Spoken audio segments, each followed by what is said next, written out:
हमारे चैनल को सब्सक्राइब करें और बेल आइकन दबाएं।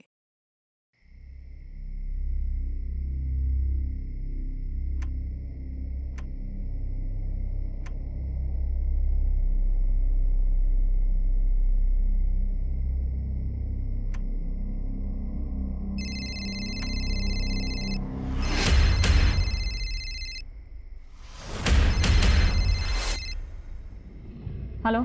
कैसी हो रश्मि? कौन बोल रहा है? मैं कौन हूँ तुम्हें कभी पता नहीं चलेगा।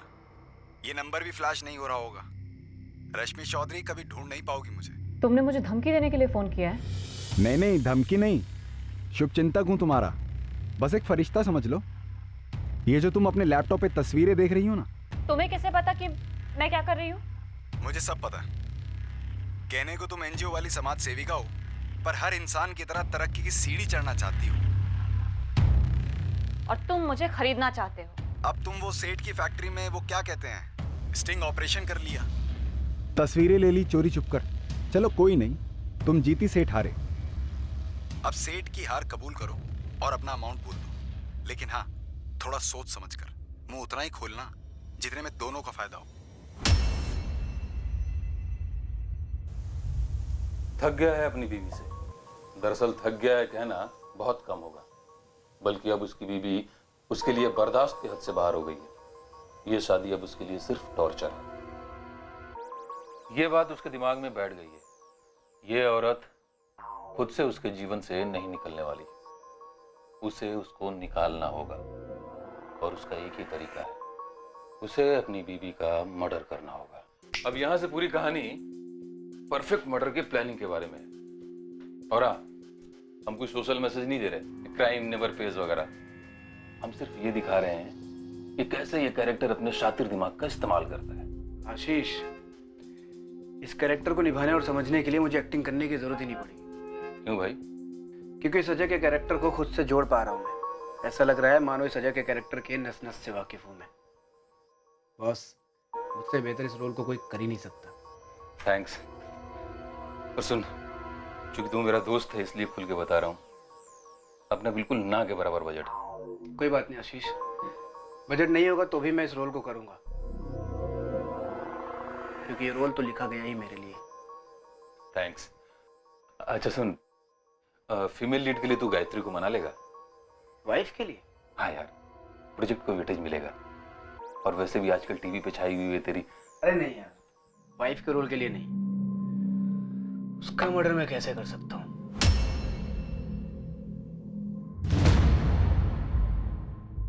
एक परफेक्ट जुर्म की पटकथा लिखी गई थी। एक परफेक्ट जुर्म को अंजाम दिया जाने वाला था। सारे किरदारों को एक जैकपॉट की ख्वाहिश थी, एक ऐसा जैकपॉट जो उन्हें अपनी मंजिलें दिलाता, और वो भी जल्दी। The number you have called is currently switched off. आपके द्वारा डायल किया हुआ नंबर अभी बंद है। रश्मि दीदी, कहाँ हो तुम? कौन से सीक्रेट ऑपरेशन में लगी हुई हो? फोन करो ना, बात करनी है। तुम मुंबई आ रही हो क्या?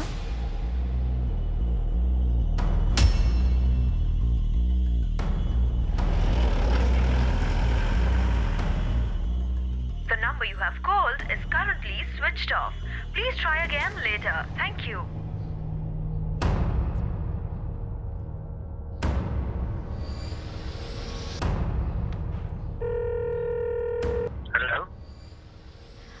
हेलो जीजू, मैं खुशबू बोल रही हूँ। सबसे पहली बात खुशबू, तुम मुझे जीजू बुलाना बंद करो। अब मैं तुम्हारा जीजू नहीं हूँ। हाँ okay, sorry.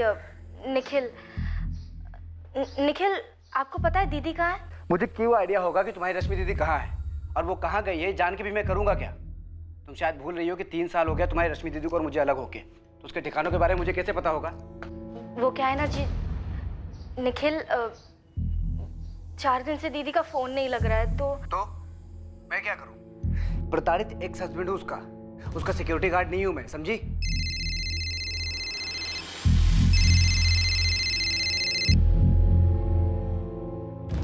Hello, Jaydev uncle, खुशबू बोल रही हूँ। हाँ खुशबू बेटा, कैसी हो? मैं ठीक हूँ। रश्मि दी कहाँ है? रश्मि?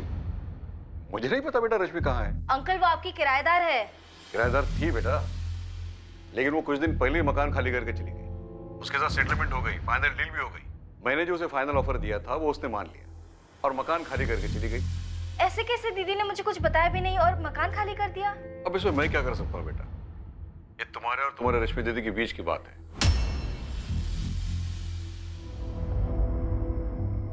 रश्मि चौधरी उम्र 29 कहाँ चली गई थी, कहाँ थी इस वक्त, ये उसके इर्द गिर्द किसी को पता नहीं था। अपनी बहन का पता लगाने रश्मि की छोटी बहन खुशबू चौधरी मुंबई से लखनऊ पहुंची। 20 जुलाई का मेल है तुम्हारी दीदी का। मुझसे मकान मालिक जयदेव भल्ला के खिलाफ केस वापस लेने के लिए कहा। हाय आशुतोष, मेरी जयदेव भल्ला के साथ फाइनली सेटलमेंट हो गई है, तो तुम प्लीज तुरंत केस वापस लेने की अर्जी डाल दो। मैं तुम्हारी फीस आज ही तुम्हारे अकाउंट में ट्रांसफर कर रही हूँ। अगले हफ्ते की डेट मिली अर्जी डालने के लिए। आशुतोष जी, पर रश्मि दीदी कहाँ पर है?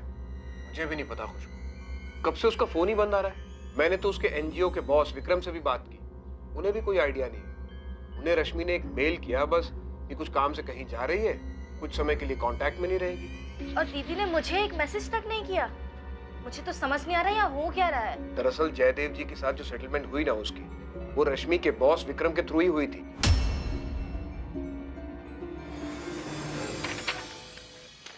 ये रहा रश्मि का ईमेल। हे विक्रम, कुछ बड़ा हाथ लगा है। बड़ा मतलब बहुत बड़ा। अभी ज्यादा नहीं बता सकती। मैं कुछ दिन ऑफिस नहीं आ पाऊंगी। इसमें अच्छा खासा टाइम जाने वाला है। फ्री होकर सबसे पहले तुम्हें फोन करूंगी। 20 जुलाई को ये ईमेल मेरे पास आया। इसे मिलते मैंने रश्मि को फोन किया था, लेकिन उसका फोन बंद हो चुका था। तुम तो जानती हो अपनी बहन को, कैसे किसी काम के सिलसिले में जब भी कहीं जाती है हफ्तों गायब रहती है। लेकिन खुशबू, एक बात तो तय है कि 20 जुलाई को उसने जयदेव भल्ला का मकान खाली कर दिया था। अगर 20 तारीख को दीदी ने जयदेव अंकल का मकान खाली किया तो उसके बाद वो कहाँ रह रही थी? और 23 को मैंने उन्हें फोन किया, उनका फोन बंद आ रहा था। घर खाली करने के बाद वो डायरेक्टली ऑपरेशन पे तो नहीं गई होंगी। उनका सारा सामान कहाँ है? खुशबू, ये तो मैं भी नहीं बता सकता क्योंकि फोन बंद था उसका। दीदी का जयदेव अंकल के साथ अचानक सेटलमेंट कैसे हो गया? कुछ अजीब सा लग रहा है। निखिल को नहीं पता दीदी कहाँ है, आपको नहीं पता दीदी कहाँ है, ऐसे कैसे हो सकता है? तुम तो उसकी बहन हो। जब उसने तुम्हें तो कुछ नहीं बताया तो बाकी किसी को बताने का तो सवाल ही नहीं पैदा होता। रश्मि चौधरी का कुछ पता नहीं चल रहा था और उसकी छोटी बहन खुशबू चौधरी ये मानने को तैयार ही नहीं थी कि उसकी रश्मि दीदी बिना उसे बताए ऐसे कहीं जा सकती है। खुशबू को शक हुआ कि या तो उसकी बहन का अपहरण हुआ है या फिर उसे जबरन कहीं रोका गया है। रश्मि के इर्द गिर्द कुछ बातें थीं जिनकी वजह से उसके लापता होने पर खुशबू को कुछ खटकने लगा था। खुशबू, तुम्हारी बहन रश्मि ने 20 जुलाई को 2 ईमेल्स भेजे, एक अपने लॉयर आशुतोष को और दूसरा अपने बॉस विक्रम सहगल को। दोनों मेल अपनी आईडी से भेजे। तुम्हें लगता है दोनों फर्जी हैं? ईमेल्स फर्जी हो सकते हैं क्योंकि सर, मैं अपनी रश्मि दीदी को बहुत अच्छे से जानती हूँ। हम दोनों बहनें बहुत क्लोज हैं और इस तरह फोन बंद करके कहीं चले जाना, वो भी मुझे बिना बताए, ऐसा हो ही नहीं सकता। लेकिन मकान मालिक जयदेव भल्ला ने बताया कि तुम्हारी बहन सारा सामान लेके घर खाली करके कहीं चली गई।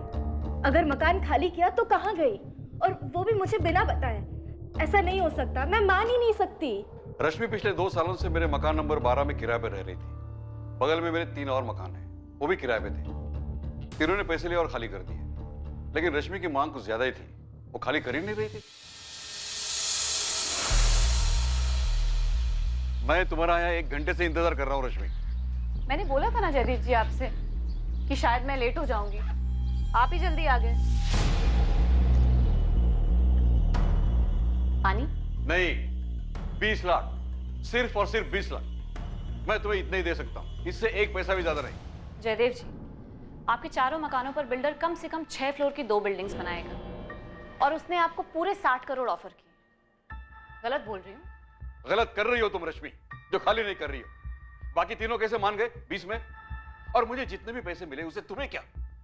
जमीन मेरी है, तुम सिर्फ किराएदार हो। ये जो आप मेरी जमीनें बोल रहे हैं ना, सीना चौड़ा करके जयदेव जी, मैं उसकी बाल की खाल करके निकाल सकती हूँ कि ये जमीनें हासिल करने में आपने कितनी मुट्ठियां गर्म की। सोशल वर्कर समझ के मैंने तुम्हें मकान किराए पे दिया था, पक्का काउंटर तक नहीं बनाया, और अब तुम मुझे धोखा दे रही हो। कैसा धोखा? सोशल वर्कर है तो क्या हवा में सोएंगे? 1 करोड़ तो मांग रही हो। हाँ कहिए, अभी साइन करती। फिर वही 1 करोड़? तुम गलत कर रही हो रश्मि। जयदेव जी, आपके बाकी सारे मकानों का डील सस्ते में हो गया। आपको ज्यादा पैसे नहीं देने पड़े। मैं तो बस थोड़ा सा ज्यादा मांग रही हूँ, आपके 60 करोड़ में से 1 करोड़। 59 तो फिर भी आपके पास है ना। फिर भी आप ये कह रहे हैं कि मैं आपके साथ धोखा कर रही हूँ। पूरे 1 साल तक रश्मि ने कोर्ट के चक्कर कटवाए मुझे। मैंने कई बार उसके वकील आशुतोष और उसके एनजीओ के बॉस विक्रम से कहा कि सेटलमेंट करवा दे। आखिरकार विक्रम जी ने कुछ 45 लाख में सेटलमेंट करवा दी। तब जाकर उसने सिविल केस वापस लिया, पैसे लिए और मकान खाली कर दिया। 45 लाख? आपने दीदी को 45 लाख दिए और दीदी ने मुझे ये बताया तक नहीं और यूं ही कहीं चली गई? ऐसा कैसे हो सकता है? तुम और तुम्हारी दीदी एक दूसरे को क्या बताती है क्या नहीं बताती है, लेकिन मैं सच कह रहा हूं सर, मेरा सारा पेपर वर्क तैयार है। चाबी हैंडओवर की रश्मि ने? इतनी तमीज कहां रश्मि में सर। मैं 20 तारीख को पूछने गया था उसे कि चाबी कब दे रही हो।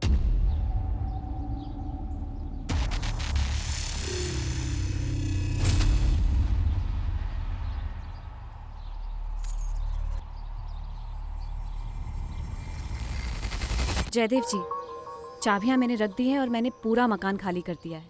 अपना सारा सामान लेके जा रही हूँ। Wish you all the best Jaidev ji. अब आप ही बताइए, मुझे कैसे पता चलेगा वो लड़की कहाँ चली गई? उसके बाद तो मेरा मन ही नहीं हुआ उसे फोन करने का। सोचा चलो अच्छा हुआ भला टल गई। सर, दीदी ने इनको चिट्ठी भेजी, आशुतोष जी और विक्रम जी को ईमेल्स भेजे, लेकिन मुझे एक सिंपल सा टेक्स्ट मैसेज तक नहीं किया। ये कैसे हो सकता है? जब मिलेगी तो पूछ लेना अपनी दीदी से, मुझे पूछने से क्या फायदा। लेकिन मेरी बहन कहाँ है? जयदेव जी, घर की चाबी दीजिए, हमें तलाशी लेनी। हाँ मैम, जयदेव जी बिल्कुल ठीक कह रहे हैं। 17 जुलाई को उन्होंने मुझे 45 लाख कैश दिए थे, जो मैंने उसी दिन रश्मि को दे दिए थे। लेकिन विक्रम जी आपके थ्रू क्यों? जयदेव भल्ला ने कैश डायरेक्टली रश्मि को क्यों नहीं दिया? मैम, जयदेव जी रश्मि से बहुत चिढ़े हुए थे, उसकी शक्ल तक नहीं देखना चाहते थे। रश्मि ने पूरे 1 साल तक उनको कोर्ट के चक्कर कटवाए थे। फिर बड़ी मुश्किल से मैंने रश्मि को समझाया और 45 लाख में मनाया था। ये रहे तुम्हारे 45 लाख, गिन लो। विक्रम, मेरे वकील आशुतोष से ज्यादा भरोसा करती हूँ तुम पे। वो तो मुझे 25 पे सेटल करने के लिए कह रहा था, लेकिन तुम्हारी वजह से कम इतने तो मिले मुझे। लेकिन अगर मैं अड़ी बैठी रहती ना, तो उसे मुझे 1 करोड़ तो देने पड़ते। अगर तुम अड़ी रहती ना, तो तुम केस हार जाती। तुम्हारे एडवोकेट ने भी यही बताया था ना तुम्हें? हाँ, बताया था। फिर मैं हाई कोर्ट पे अपील करती, लेकिन छोड़ती नहीं। मैंने उसे 45 लाख दे दिए। फिर 2 दिन के बाद उसने मुझे बताया कि उसे रहने के लिए एक बहुत अच्छी जगह मिली है, वो वहाँ शिफ्ट हो रही है। मैंने उसे डिटेल्स पूछी तो उसने मुझे बोला कि ऑफिस में आके बताएगी। बस उसके बाद उसका ये मेल आ गया कि कुछ बहुत बड़ा हाथ में लगा है। मैंने जानने की कोशिश भी की, लेकिन तब से उसका फ़ोन बंद है। बहुत बड़ा कुछ हाथ लगा है, मतलब एनजीओ से रिलेटेड? हो सकता है। मैम, मैं आपको एक और चीज़ बताना चाहता हूँ। हमारा एनजीओ समाज से जुड़े काम तो करता ही है, साथ में हम लोग बचाव यानी रेस्क्यू ऑपरेशंस भी करते हैं। मतलब ट्रैफिकिंग? जी, ट्रैफिकिंग, बाल मजदूरी। मैम, पिछले साल हमें ये 2 अवार्ड्स भी मिले हैं। लेकिन अपने बहन को बिना बताए ऐसे रश्मि जा कहाँ सकती है? मैम, सच कहूँ तो मुझे भी बात काफ़ी अजीब लग रही है। मैं इन दोनों बहनों को बहुत अच्छे से जानता हूँ। इनके पेरेंट्स तो बचपन में ही गुजर गए थे। रश्मि ने बड़ी मुश्किल से अपनी पढ़ाई पूरी करी थी और उसके बाद खुशबू को भी पढ़ाया था। तो रश्मि इतनी बड़ी बात खुशबू को ना बताए और कहीं चली जाए, ये हो नहीं सकता मैम।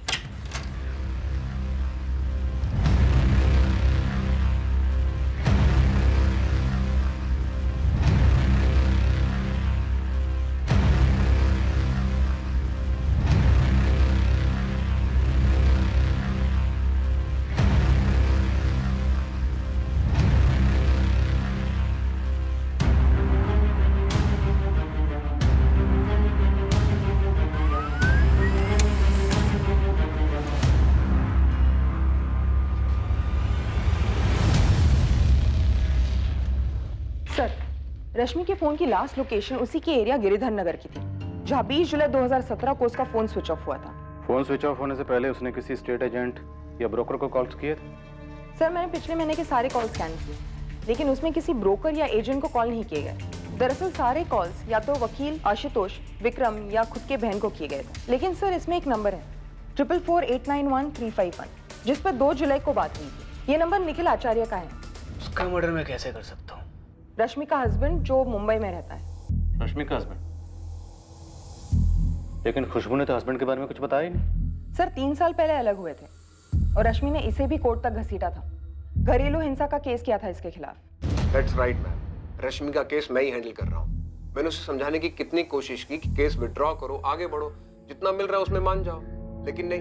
अब केस लंबा खिंचा और पता चला कि बिल्डर ही पीछे हट गया, तो 20 भी नहीं मिलेगा। मैं तो 25 दिलवाने की कोशिश कर रहा था, लेकिन रश्मि का बॉस विक्रम, उसने अच्छी डील करा दी और केस वापस हो गया। और ये डोमेस्टिक वायलेंस वाला केस उसके हस्बैंड के खिलाफ 3 साल से चल रहा है। अब शांति और समझदारी से अलग नहीं हुए रश्मि और निखिल। मैंने कहा भूल जाओ, लेकिन लोग भुला ही नहीं पाते। रश्मि भूलने को तैयार ही नहीं है। वो कहती है कि अगर मैंने केस वापस ले लिया तो उन तमाम औरतों का क्या होगा जो केस लड़ ही नहीं पाती हैं। इसीलिए वो अपने पति निखिल के खिलाफ डोमेस्टिक वायलेंस का केस वापस नहीं ले रही है। एक केस खत्म हुआ, साथ में मिला कैश, और दूसरा केस अभी भी लड़ रही है अपने सेपरेटेड हस्बैंड के खिलाफ। सर कितनी अजीब बात है, ये रश्मि अचानक से गायब हो जाती है किसी को बिना बताए, वो भी 45 लाख मिलने के बाद। सुप्रिया, हो सकता है खुद से गायब ना हुई, किसी ने शातिर प्लानिंग के तहत गायब कराया। ऐसा लगता है उसकी पत्नी गायब नहीं हुई है, वो खुद अपनी मर्जी से कहीं चली गई है। उसने लोगों को तैयार कर लिया है तो वो ये कहेंगे कि कुछ गड़बड़ नहीं है। आखिर पुलिस भी तो कुछ साबित नहीं कर पाती, पर पुलिस लगी रहती है, कहती है बहुत ही बारीक प्लानिंग हुई है, एक परफेक्ट क्राइम की कोशिश हुई।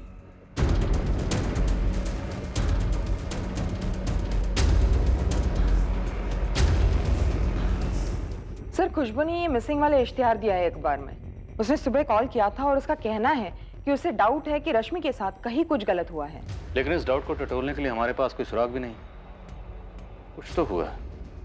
एक सोशल वर्कर का इस तरह अचानक गायब हो जाना या अंडरग्राउंड होना, क्या वजह हो सकती है?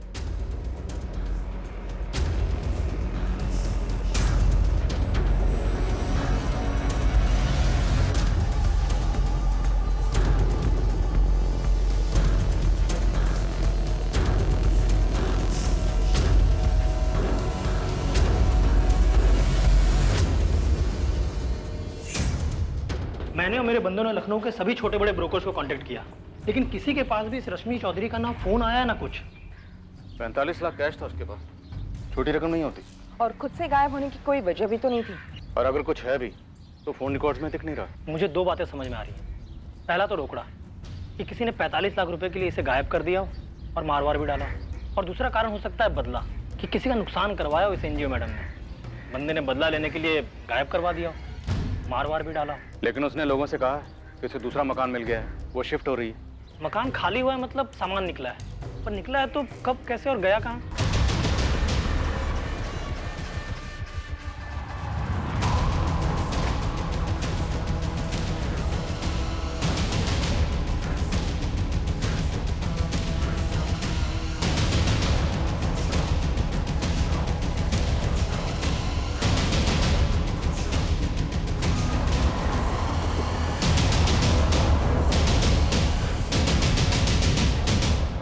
रश्मि का पति निखिल आचार्य जो मुंबई में रहता है, घरेलू हिंसा का केस ठोक रखा है उसको। क्या उसने कुछ किया? हाँ साहब, वैसे भी कोर्ट केस से छुटकारा पाने के लिए बंदे क्या क्या नहीं करते। मैं काम करता हूँ, मैं अपने अलग अलग बंदों को अलग अलग जगह भेज देता हूँ और आपके कहे हुए हर एंगल पे उन्हें लगा देता हूँ। हाँ, लेकिन पहले ये मकान मालिक ज्यादा भल्ला और एनजीओ को टटोलते हैं। हाँ, मैं जानता हूँ उस औरत रश्मि चौधरी को, तो मुझे ये भी बताया कि वो कहीं गायब हो गई है। उस औरत रश्मि चौधरी पत्नी है आपकी? थी, हम अलग हो चुके। डिवोर्स नहीं हुआ है अब तक आपका। ऊपर से उसने केस किया है आपके खिलाफ और हमें ऐसा लगता है उसके साथ कहीं कुछ हुआ है। कुछ हुआ मतलब? मर्डर? मैंने कहा कुछ हुआ है, मर्डर तो आप कह रहे हैं। ऐसा क्यों कह रहे हैं मिस्टर निखिल आचार्य? मैं इसलिए कह रहा हूँ क्योंकि आपने बात ही इसी तरह से की। एक काम करिए, जल्द से जल्द लखनऊ आ जाइए। बात आपको करनी है, या तो फोन कीजिए या तो मुंबई आइए। आप खुद चुपचाप चले आएंगे या मुंबई पुलिस से उठवाए आपको?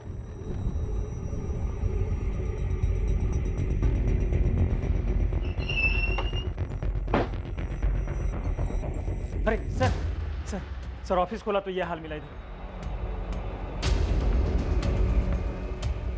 सर वो वहां पर खिड़की भी टूटी है सर, लगता है वहीं से वो आए थे।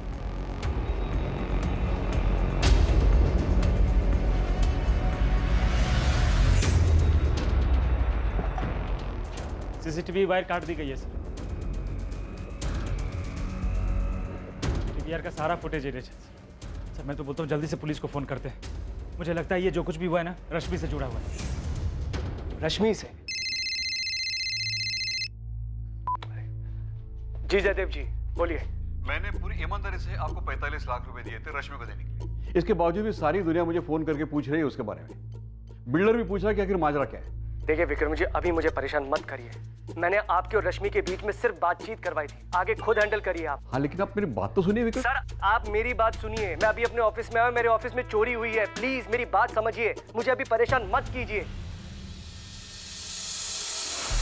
खुशबू, तहकीकात चल रही है, हम खाली हाथ नहीं बैठे, हमें भी लगता है कुछ सीरियस हुआ है। सीरियस मतलब सर? खुशबू अभी पक्का नहीं है, हम हर मुमकिन कोशिश कर रहे हैं, हर पहलू में तहकीकात जारी है। हमने सभी पुलिस स्टेशन में खबर भिजवाई है कि पिछले 1 महीने में जितनी भी अनआइडेंटिफाइड बॉडीज मिली हैं उनकी डिटेल्स हमसे शेयर करें। ये सब बहुत अजीब है। पिछले 1 साल से मेरी दीदी उस मकान के लिए लड़ रही थी और फिर 45 लाख में मान गई और फिर बिना किसी से कुछ बताए, किसी से कुछ कहे अचानक मकान छोड़कर चली गई। सर ये सब मुझे बहुत अजीब लग रहा है। तुम्हारी बात सही है, पर 45 लाख भी बड़ी रकम होती है, तो कुछ तो गड़बड़ हुई। अब या तो ये केस पैसों की हेराफेरी का है या फिर हो सकता है तुम्हारी दीदी से किसी की कोई दुश्मनी रही हो एनजीओ के कामों को लेकर। हम सबसे पूछताछ कर रहे हैं, पर पूछताछ एक पॉइंट तक ही हो सकती है। कोई सुराग हो, कोई सबूत हो तो ही बात आगे बढ़ सकती है। वैसे हमने निखिल आचार्य को बुलाया Lucknow. Nikhil? Oh my God. क्या हो खुशबू, कुछ जानती हो? सर मैंने निखिल को कॉल किया था मेरी दीदी के बारे में पूछने के लिए कि शायद उन्हें कुछ पता हो, लेकिन बहुत ही रूडली बात की उन्होंने मुझसे। मेरे किसी भी सवाल का सीधा जवाब नहीं दिया उन्होंने। खुशबू, तुम्हारी दीदी का ये सेपरेटेड हस्बैंड निखिल आचार्य आदमी कैसा, तुम्हें लगता है वो कुछ कर सकता है? सर कौन क्या कर सकता है मुझे कुछ समझ नहीं आ रहा। मुझे सिर्फ इतना लग रहा है कि मेरी दीदी कोई बहुत बड़ी मुसीबत में फंस गई है। जावेद भाई। नीलेश बोल भाई, क्या खबर है? ये रश्मि चौधरी जो है ये समाज सेवा में थी। अबे तुम मुझे बता रहा हो क्या थी? ये बता कहाँ है? कानपुर। कानपुर में है? अरे नहीं, कानपुर में प्रकाश सेठ है, एक चूड़ियों का छोटा सा कारखाना है उसका।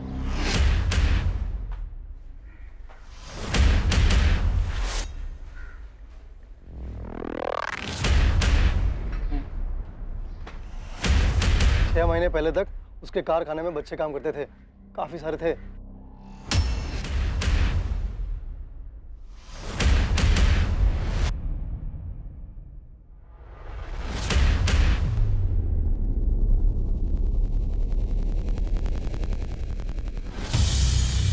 छह महीने पहले छापा पड़ा वहाँ? उससे पहले प्रकाश ने खुद सारे बच्चों को वहां से हटा दिया। ये रश्मि जिस एनजीओ के लिए काम करती है वो लोग बाल मजदूरी के खिलाफ कुछ तो करते हैं और बच्चों के तस्करी के खिलाफ भी। वही तो इस रश्मि का कुछ कनेक्शन था जिसकी वजह से प्रकाश सेठ ने बच्चों को निकाल दिया। रश्मि ने कुछ किया? क्या किया वो मालूम नहीं, लेकिन पक्का वो शामिल थी, क्योंकि कई लोगों का नुकसान किया है इस रश्मि मैडम ने। तो इस प्रकाश सेठ का भी काफी नुकसान हुआ होगा और उसी ने इस रश्मि के साथ कुछ कर दिया होगा। ये प्रकाश को देखना बनता है जावेद भाई। तो अब सीधे लग जाए ये पता लगाने में किस प्रकाश सेठ ने किसे सुपारी दी और लाश को कहाँ ठिकाने लगाया। क्या खबरी जावेद का शक सही था? क्या रश्मि का कत्ल हो गया था और उसकी लाश ठिकाने लगा दी गई थी? क्या उसके कत्ल का कारण था उसका काम जिसमें गैर कानूनी बाल मजदूरी से बच्चों को बचाया जाता था, या फिर मर्डर का कारण कुछ और ही था, कोई पर्सनल एंगल? इस जुर्म की कहानी लिखने वाले ने बहुत मेहनत की थी, कोई गुंजाइश नहीं रहने दी थी कि जिससे रश्मि के गायब होने का रहस्य खुल जाए।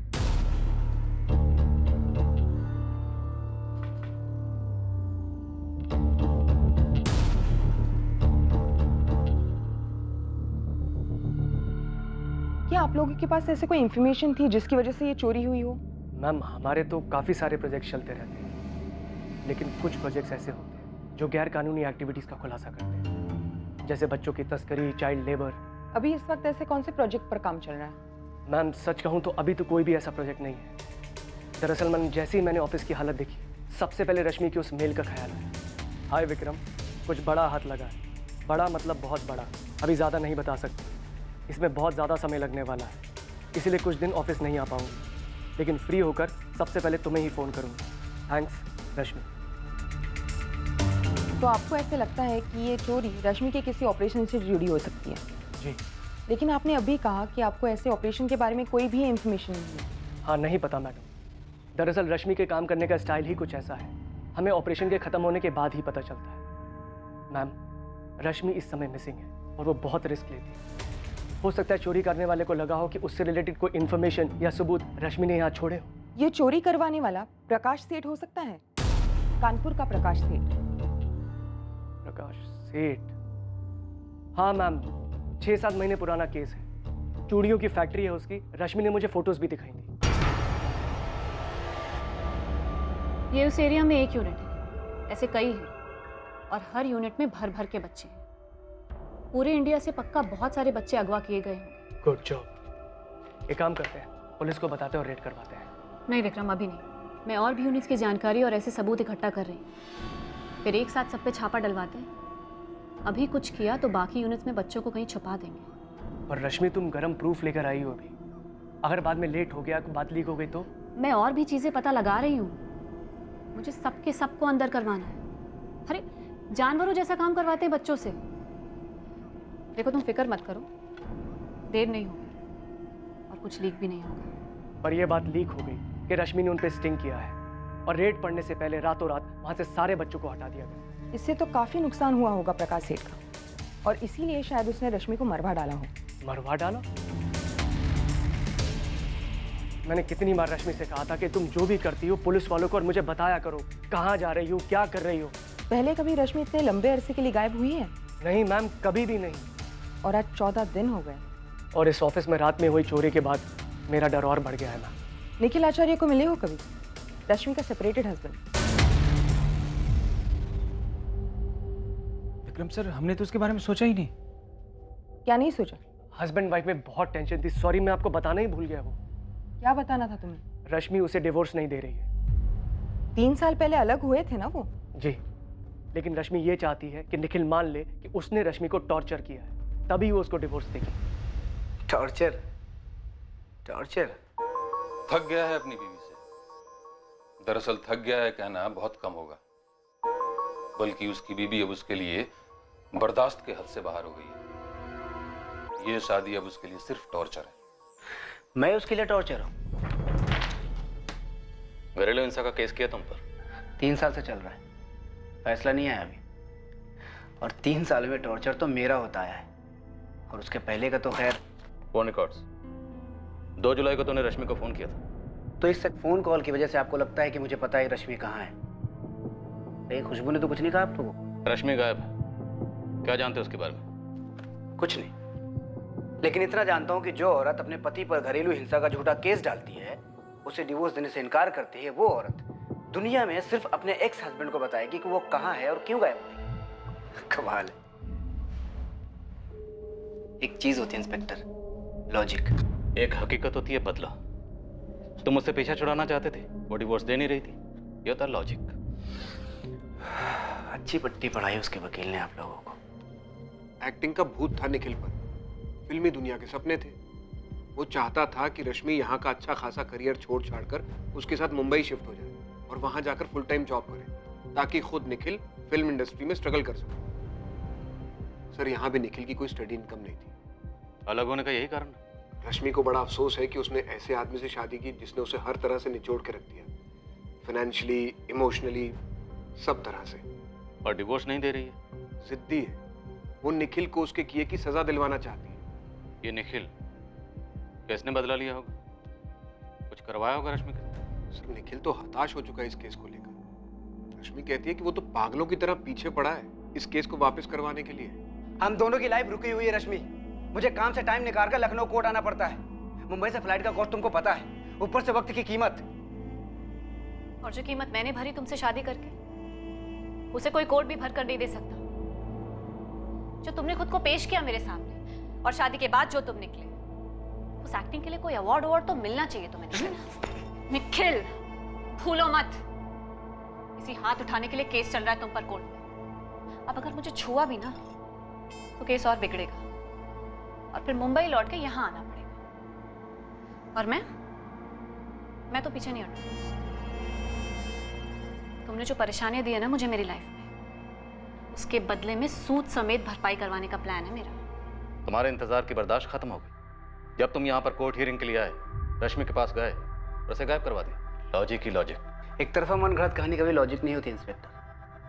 आप रश्मि से मिले तक नहीं, उसका असली चेहरा तो क्या, आपको नकली चेहरा भी नहीं पता? तुम्हें तो पता है, तुम बता दो क्या उसका असली चेहरा?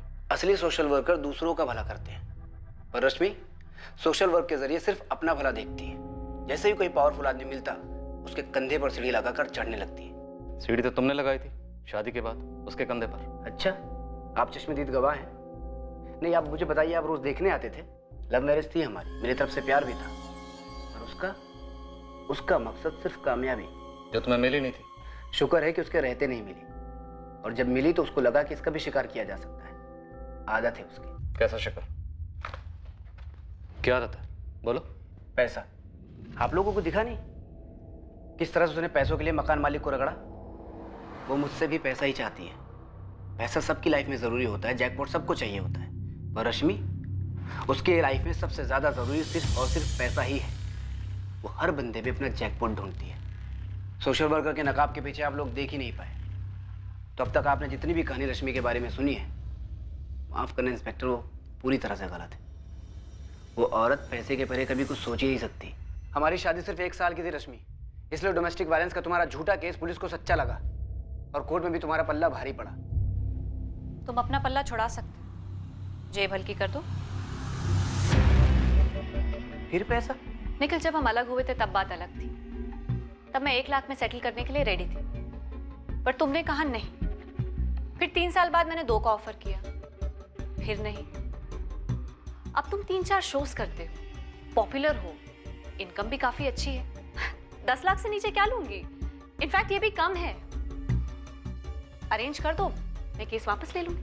मेरे पास इतने पैसे नहीं है निखिल, मुझे तुम्हारा पर एपिसोड रेट मालूम है, और तुम महीने में कितने एपिसोड्स करते हो वो भी मालूम है, और तुम्हें मालूम है कि मेरी कैलकुलेशन कितनी स्ट्रांग है। तुमने हमेशा कैलकुलेशन ही किया है, रिश्तों में भी सिर्फ कैलकुलेशन। क्यों की मैंने तुमसे शादी? तुमने शादी एक सीढ़ी के लिए की थी निखिल, मतलब मैं। तुम मेरा यूज करते हुए मुंबई में अपना करियर बनाना चाहते थे, और जब ऐसा नहीं हुआ तुमने मुझे छोड़ दिया। छोड़े जाने का दर्द बहुत होता है निखिल। मैं उसे 10 लाख दे सकता था सर, लेकिन मैंने उसे कभी टॉर्चर किया ही नहीं, ना ही कभी हाथ उठाया, तो किस बात के पैसे देता? मैंने अपनी लाइफ में बहुत स्ट्रगल किया है सर, न जाने कितने ऑडिशन में रिजेक्ट हुआ, भूखे पेट सोया, तब जाके इस मुकाम तक पहुंचा हूं। मेरा पैसा खून पसीने का है सर। अब तुम अपनी स्ट्रगल को ढाल बनाकर फिल्मी कहानी सुना रहे हो। कोई फिल्मी कहानी नहीं है सर, यही सच है। हकीकत बयां करने के लिए उसकी पत्नी है नहीं, तो स्टोरी बनती है सिर्फ अजय की। वो जो कहता है उनके बीच जो हुआ वो सच बन जाता है। पुलिस अजय को क्वेश्चनिंग के लिए बुलाती है। वो जानता है कि पुलिस जाहिर तौर पे उस पर शक करेगी, लेकिन अजय पूरी तरह तैयार है। शातिर खिलाड़ी भी है सर, पूरा चांस है कि वो खुद कहीं छुप कर बैठी हो, क्योंकि उसको पता है कि उसके गायब होने से कई लोगों पर शक होगा, और जब शक होगा तो पुलिस उन्हें टटोलेगी, जिससे उनके पुराने पाप भी बाहर आएंगे। उनके इसी डर का फायदा उठाकर वो उनसे पैसे निकलवा रही होगी सर। तुम्हारी बातों से ऐसा बिल्कुल नहीं लग रहा कि तुम एक ऐसी औरत की बात कर रहे हो जो कभी तुम्हारी बीवी रह चुकी। ऐसा लग रहा है जैसे किसी स्क्रिप्ट की चालबाज और धोखेबाज औरत के बारे में बात कर रहे हो। हाल फिलहाल में कोई स्क्रिप्ट पढ़ी है क्या? फिल्में जिंदगी का आईना होती हैं सर। एक स्क्रिप्ट में मैंने एक लाइन पढ़ी थी कि पैसों की खुशबू मुर्दों को भी जिंदा कर सकती है। पैसा कुछ भी करवा सकता है सर। थोड़ा ड्रामेटिक है, पर सच छुपा हुआ है इस लाइन में। 45 लाख कैश थे उसके पास, लेकिन हमने कहीं देखा नहीं है सर। ये तो हमें मकान मालिक जयदेव भल्ला ने बताया, लॉयर आशुतोष ने भी बताया, और विक्रम का भी यही कहना है। निखिल और रश्मि की कहानी भी हमें वकील आशुतोष ने सुनाई, जैसे निखिल ने सुनाई, पर हकीकत क्या है ये देखने के लिए हम कहीं भी मौजूद नहीं थे। सर 45 लाख की खुशबू बहुत तगड़ी होती है, किसी से भी कुछ भी करवा सकती है, जैसे निखिल ने कहा। राइट, मुर्दों को भी जिंदा कर सकती है। हे गायत्री। निखिल, सब ठीक है ना? हाँ सब ठीक है। अच्छा, बेबी ज्यादा प्रॉब्लम तो नहीं हुई? ना ना, हो गया आराम से सब। लेकिन रश्मि है कहाँ? स्क्रिप्ट में ये डायलॉग पुलिस का है, तुम्हारा नहीं है, और गर्लफ्रेंड ऐसे सवाल नहीं पूछा करते। सर इस निखिल का मुंबई और लखनऊ का बैकग्राउंड निकलवाती हूँ। मुंबई पुलिस की हेल्प लो। बात शुरू है सर। मुझे लगता है इस एनजीओ के विक्रम से एक बार और क्वेश्चन करना चाहिए। कोई टिप? सर एनजीओ उसका है, लेकिन उसे रश्मि के ऑपरेशन के बारे में कुछ भी नहीं पता। और दूसरी बात, ये ऑफिस में जो चोरी हुई है मुझे लगता है रश्मि के गायब होने से जुड़ी हो सकती है। शायद पहले के किसी केस से रिलेटेड हो। मैं चूड़ी फैक्ट्री के मालिक प्रकाश सेठ को कॉल करता हूँ, जिस पर रश्मि ने स्टिंग किया था। तुम निखिल और विक्रम पर लग जाओ। सुप्रिया, क्या तुम्हें लगता है कि रश्मि का मर्डर कर दिया गया है और उसकी लाश कहीं छुपा दी गई है? सर पॉसिबिलिटी तो है, लेकिन अगर ऐसा हुआ भी है तो लाश जयदेव भल्ला के मकान नंबर 12 में नहीं हो सकती, क्योंकि मैंने उस घर का कोना कोना छान मारा है। सर मैं मानना नहीं चाहूंगी कि मर्डर हुआ है, लेकिन उसका हवा हो जाना इतने अच्छी तरीके से प्लान है। डिटेल्स देखिए सर, दरवाजे पे एनवेलप में चाबी और जयदेव भल्ला को वो चिट्ठी। सर फिर वो 2 ईमेल्स, एक लॉयर आशुतोष राय को और दूसरा ईमेल बॉस विक्रम सहगल को। पूरा घर खाली करके गायब हुई, लेकिन घर का वाईफाई डिस्कनेक्ट नहीं किया। किसी ने रश्मि को घर में मार दिया, फिर उसी के वाईफाई से, उसी के ईमेल से वो दोनों मेल्स भेजे।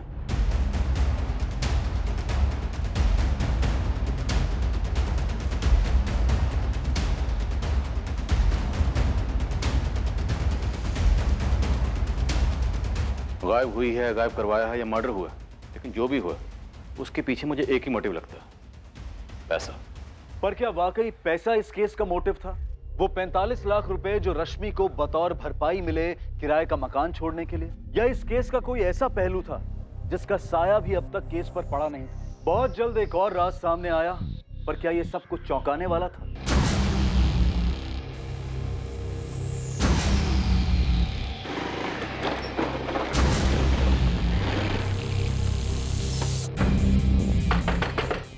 अबे दरवाजा तोड़े। नीलेश, तेरे कानपुर के उस चूड़ी फैक्ट्री के ओनर प्रकाश सेठ की पुलिस इंटरव्यू ले रही है। लेने दीजिए जावद भाई। एक ताजी वाली सुनो, इसी केस की टिप है। अब क्या टिप है भाई? अपना हिस्ट्री चीटर है ना सुरेश मल्ला उर्फ खंबा, पी के कुछ उगल दिया क्या?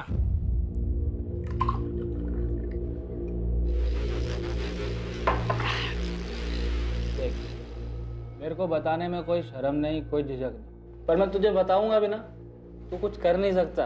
अबे साले बताना, मेरे को पैसे मिलेंगे टिप के। Pen drive. क्या पेन ड्राइव? कंप्यूटर में जो अबे इत्तू सा लगाते हैं वो।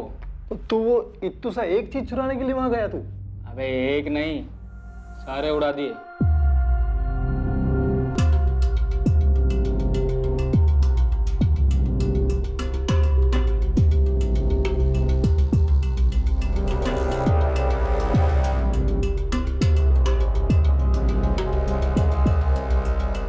वो कीमती होते क्या? नहीं बे, उसके अंदर जो जानकारी होती है ना वो कीमती होते हैं। कुछ 7-8 मिले थे, सब पहुंचा दिए। किसे? बलवीर यादव।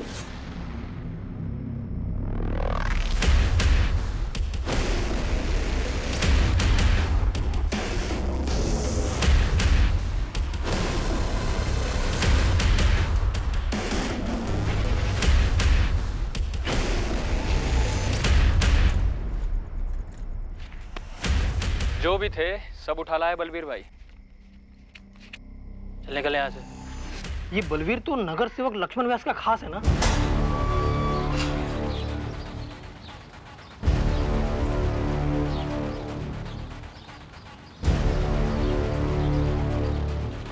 भाई जी,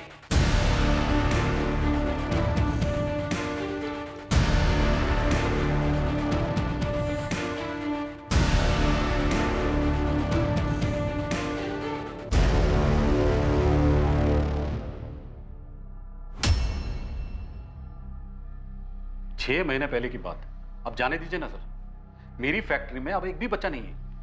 रश्मि के स्टिंग ऑपरेशन की खबर अगर लीक होकर तुम तक ना पहुंचती तो रेड होने से पहले तुम बच्चों को फैक्ट्री से बाहर ना निकाल पाते और इस वक्त तुम जेल के अंदर होते।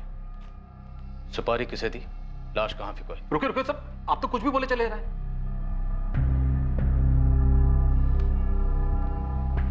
कबूल करता हूं 6 महीने पहले मेरी फैक्ट्री में बच्चे थे, कबूल करता हूं। मुझे रश्मि चौधरी वाले स्टिंग ऑपरेशन के बारे में खबर मिली। अब ये मत पूछिएगा कि खबर कैसे मिली। कैसे मिली? जब मुझे खबर मिली तो मेरे आदमियों ने रश्मि चौधरी को फोन लगाया, धमकाने के लिए नहीं, समझाने के लिए। अब सेठ की हार कबूल करो और अपना अमाउंट बोल दो, लेकिन हाँ थोड़ा सोच समझ कर। मुंह उतना ही खोलना जितने में दोनों का फायदा हो। 5 लाख। अरे रश्मि, छोटा बिजनेस है, 5 नहीं हो पाएगा, 3 पे डन करते हैं। ठीक है 4।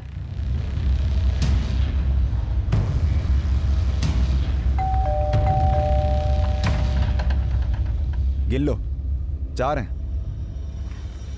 वहीं रुको, मैं गिन के आती हूँ। कोई धमकी नहीं, कोई मर्डर नहीं, बस 4 लाख में काम हो गया। तुम कह रहे हो कि रश्मि ने तुम पर स्टिंग किया और फिर तुमसे 4 लाख लेकर तुम्हें रेड की टिप दी और रेड होने से पहले तुमने बच्चों को फैक्ट्री से हटा दिया।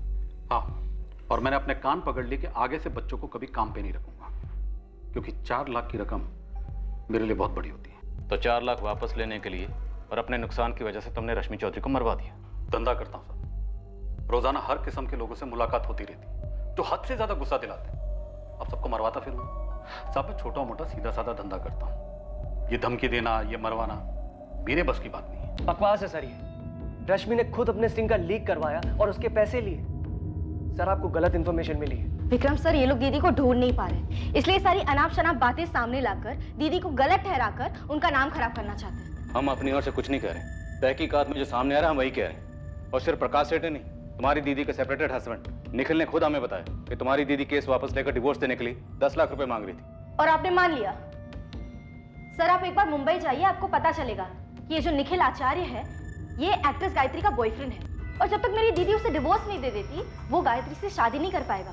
ये बात बताई उसने आपको? नहीं ना? सर दीदी के गायब होने से सबसे ज्यादा फायदा निखिल को हो रहा है, वो शादी कर पाएगा। अब बोलिए, निखिल एक्टर बहुत अच्छा है, लेकिन मुझे उम्मीद नहीं थी कि आप लोग भी सीरियल के ऑडियंस के जैसे उसकी एक्टिंग को सच्चाई समझ लेंगे।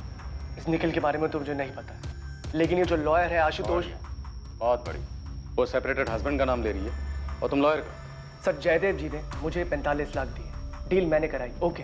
फिर मेरे पहुंचने से पहले आशुतोष रश्मि को 25 लाख के लिए क्यों मनवा रहा था?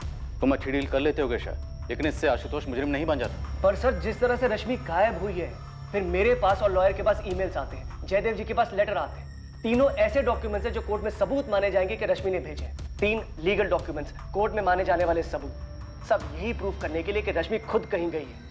और यही थ्योरी निखिल भी सामने रख रहा है। तो ये लॉयर और पति क्या ये मिले हुए नहीं हो सकते? Excuse me sir. सर एक मिनट। सर विक्रम के एनजीओ ऑफिस में जो चोरी हुई थी वो पेन ड्राइव्स के लिए हुई थी। कौन से केस के पेन ड्राइव्स? प्रकाश सेठ के या कोई और? सर केस के बारे में तो पता नहीं, लेकिन जावेद खबरी ने बताया कि पेन ड्राइव्स की चोरी एक्स नगर सेवक लक्ष्मण व्यास के किसी खास आदमी बलवीर ने करवाई। रश्मि ने एक्स नगर सेवक लक्ष्मण व्यास पर भी स्टिंग किया था। इन पेन ड्राइव्स में उसकी तस्वीरें और वीडियोस हो सकते हैं। तुम्हारी थ्योरी में दम तो है। निखिल और इस एडवोकेट आशुतोष की मिली भगत। शायद आशुतोष को रश्मि से पैसे चाहिए थे और इस निखिल को छुटकारा। सर दूसरी खबर मुंबई से है। निखिल पटेल? सर मुंबई पुलिस की खबरी का कांटेक्ट है, जीवन के सफर में, मतलब। हाँ, वो उसके शूटिंग के सेट पर। भाई इसमें मेरा नाम नहीं आएगा, मेरी नौकरी चली जाएगी यार। अरे नहीं आएगा यार, तू बोला। चक्कर है निखिल और उस हीरोइन गायत्री का। और ये रश्मि को गायब करने में कोई हाथ है क्या? इतना तो नहीं मालूम, लेकिन भाई वो अपने डायरेक्टर है ना आशीष भाई, वो एक वेब सीरीज बना रहे हैं, परफेक्ट मर्डर अ मिस्ट्री नाम। फुल फाड़ स्टोरी है। स्टोरी बाद में सुना, पहले काम की बात बोल। काम की बात बोल रहा हूँ भाई। वो वेब सीरीज के स्टोरी में हीरो अपनी पत्नी का मर्डर कर देता है। निखिल ने जब स्टोरी पहली बार सुनी थी ना, तो उसने बोला कि ये मैरिज लाइफ की स्टोरी है, इसको मुझसे बेहतर कोई नहीं कर सकता। इस केस के घोड़े कहाँ दौड़ रहे हैं? रश्मि ने लक्ष्मण व्यास पर क्या स्टिंग किया होगा, और ये निखिल किसी स्क्रिप्ट की कहानी असली जिंदगी में जी रहा है। सारे आइडियाज उसको वहीं से आ रहे हैं क्या? क्या यार निखिल, तूने बोला तो तू करेगा, स्टोरी तेरे लिए लिखी गई है। आई एम सॉरी आशीष, ये स्टोरी मेरे लाइफ के बहुत करीब लग रही है, मुझसे नहीं हो पाएगा यार। ठीक है, तुझसे जबरदस्ती एक्टिंग तो नहीं करवा सकता ना। चल निकलता हूँ, बाय।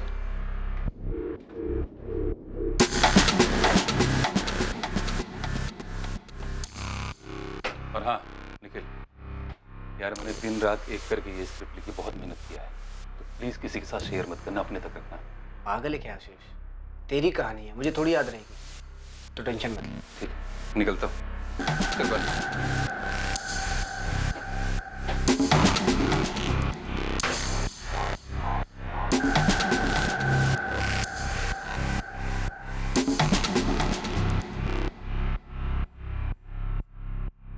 रश्मि चौधरी की जिंदगी से जुड़े सभी लोग अब संदेह की रडार में हैं, जहां उसके अतीत, उसके वर्तमान सबको इन्वेस्टिगेट किया जा रहा है और हर व्यक्ति की तहकीकात में जुर्म करने का एक मुमकिन कारण सामने आने वाला था। इनमें से ऐसा कौन था जो रश्मि के गायब होने का कारण था? क्या यह मर्डर था, किडनैपिंग थी या फिर कुछ और? विक्रम सहगल, रश्मि मेरी क्लाइंट है, मैं उसके साथ कुछ गलत करवाने के बारे में सोच भी नहीं सकता। तुम्हारी हिम्मत कैसे हुई मुझ पे उंगली उठाने की? आशुतोष, मैंने तुम पर कोई इल्जाम नहीं लगाया। मैंने पुलिस के पूछने पे उन्हें सिर्फ इतना बताया था कि तुमने रश्मि को जयदेव जी के 20 के अगेंस्ट 25 पर सेटल होने की सलाह दी थी और मैंने उसे 45 दिलवाए। और ये काम मैंने खुद नहीं किया है, मुझे जयदेव जी ने रिक्वेस्ट किया था रश्मि से बात करने के लिए, उसे समझाने के लिए, इसीलिए मैंने उससे बात की थी। अरे जयदेव जी ने 45 कैश तुम्हारे हाथ में दिए ना, तुमने दिए रश्मि को या उसे गायब करके सारा कैश खुद ही रख लिया? वाह, मेरे एक स्टेटमेंट से तुम्हें पुलिस ने इंक्वायरी के लिए क्या बुला लिया? तुम मुझे मुजरिम साबित कर रहे हो। देखो, शुरुआत तुमने की है, ताली एक हाथ से बजती है क्या?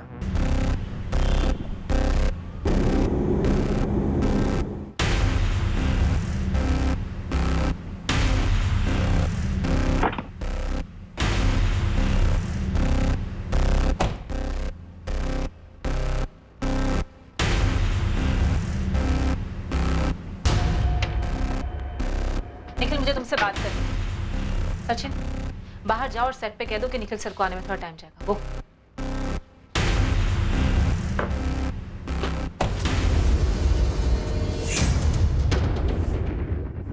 लखनऊ पुलिस से मुझे कॉल आया था। लखनऊ पुलिस ने तुमको फोन क्यों किया? क्या पूछ क्या रहे थे? यही कि तुम्हारा और निखिल आचार्य का क्या रिश्ता है, क्या तुम दोनों शादी करने वाले हो? क्या निखिल रश्मि का जिक्र करता है? तुम्हें पता है कि रश्मि कहाँ गायब हुई है? उनका दिमाग खराब हो गया है क्या?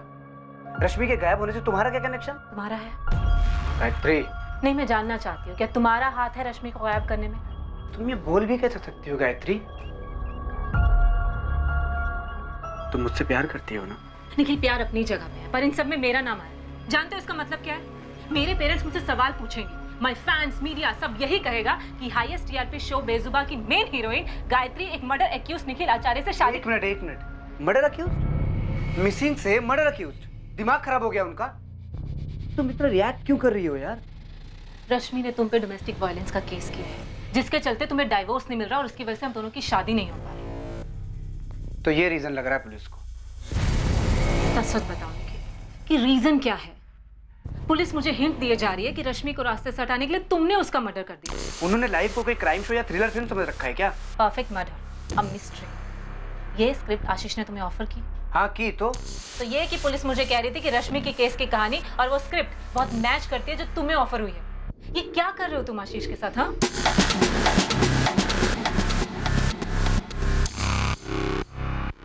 निखिल, पुलिस ने मेरी परफेक्ट मर्डर मिस्ट्री वाली स्क्रिप्ट मेल करने को कहा है।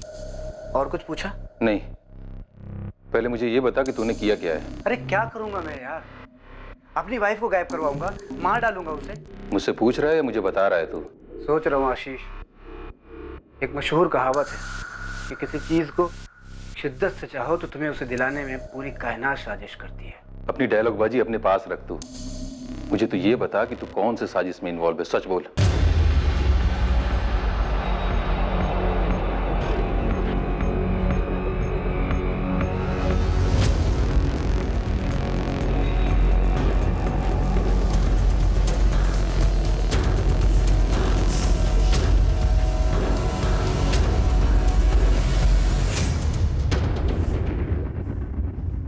राकेश, तुम्हारे पास कोई पक्का सबूत है जो साबित कर सके कि एक्स कॉर्पोरेटर लक्ष्मण व्यास का हाथ हो सकता है रश्मि चौधरी मिसिंग केस में?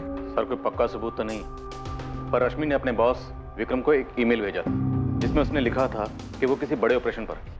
और सर, लक्ष्मण व्यास काफी बड़ा है। हम दोनों को मुसीबत में डाल सके जितना बड़ा है।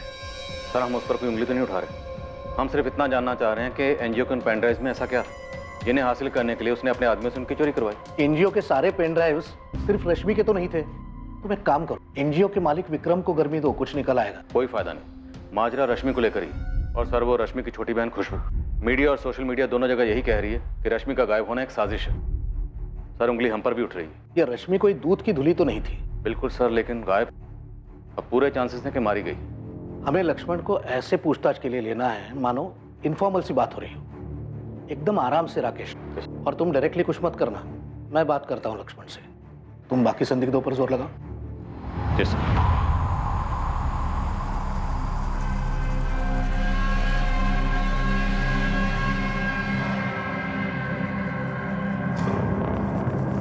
आंचल, मैं आज ऑफ ले रही हूँ। थोड़ी तबीयत खराब है और मैं बहुत ज़्यादा परेशान हूँ। सॉरी।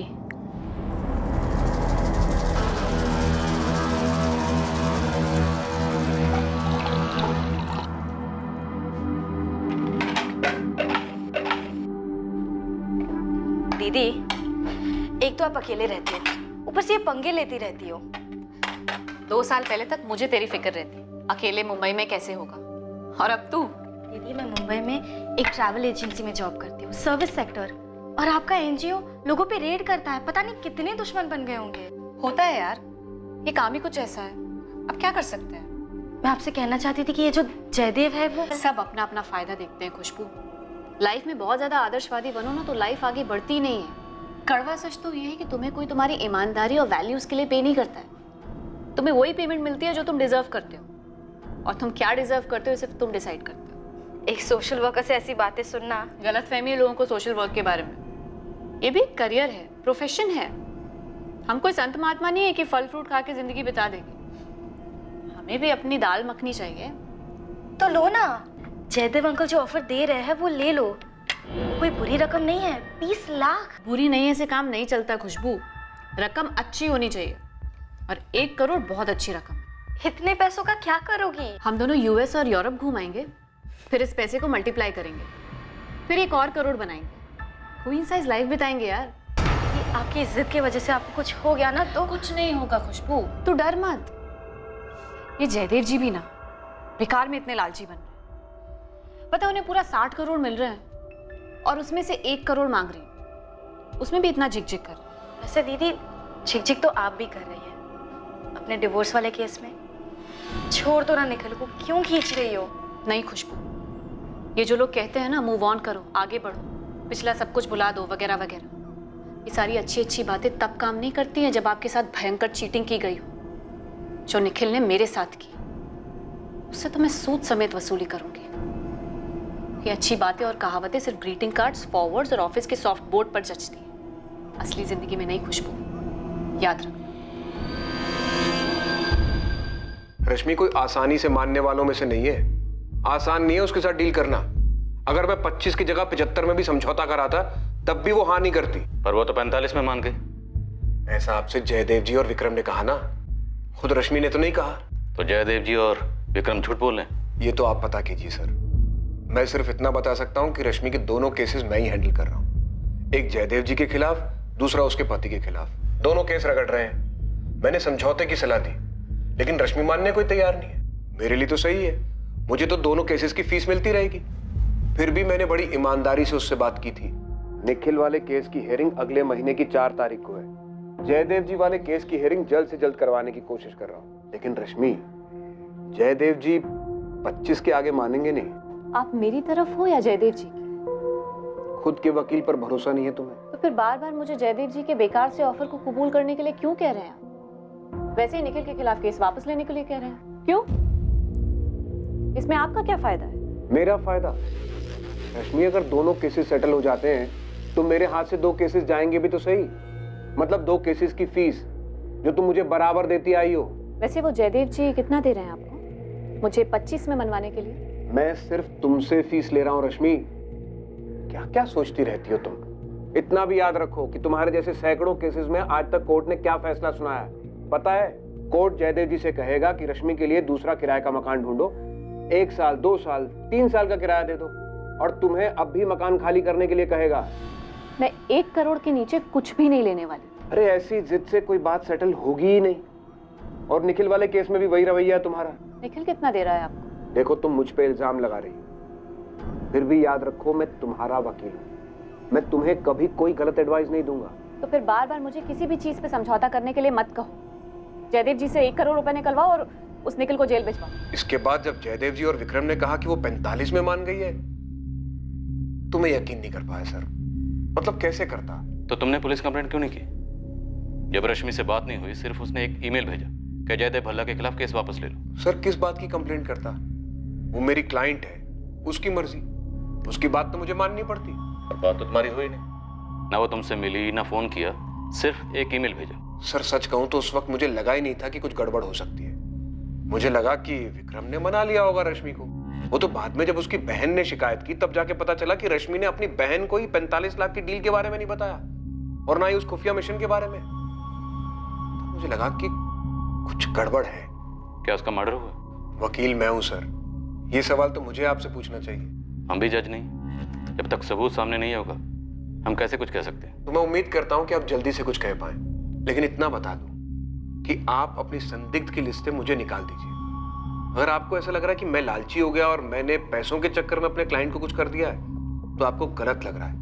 मुझे इस पूरे समझौते का 10% मिलने वाला था और मैं उतने पैसे से खुश था। ये तो तुम कह रहे हो, अब वाकई में खुश थे या नहीं थे ये बताने के लिए इस वक्त रश्मि तो यहाँ नहीं है। तो आप ढूंढिए रश्मि को।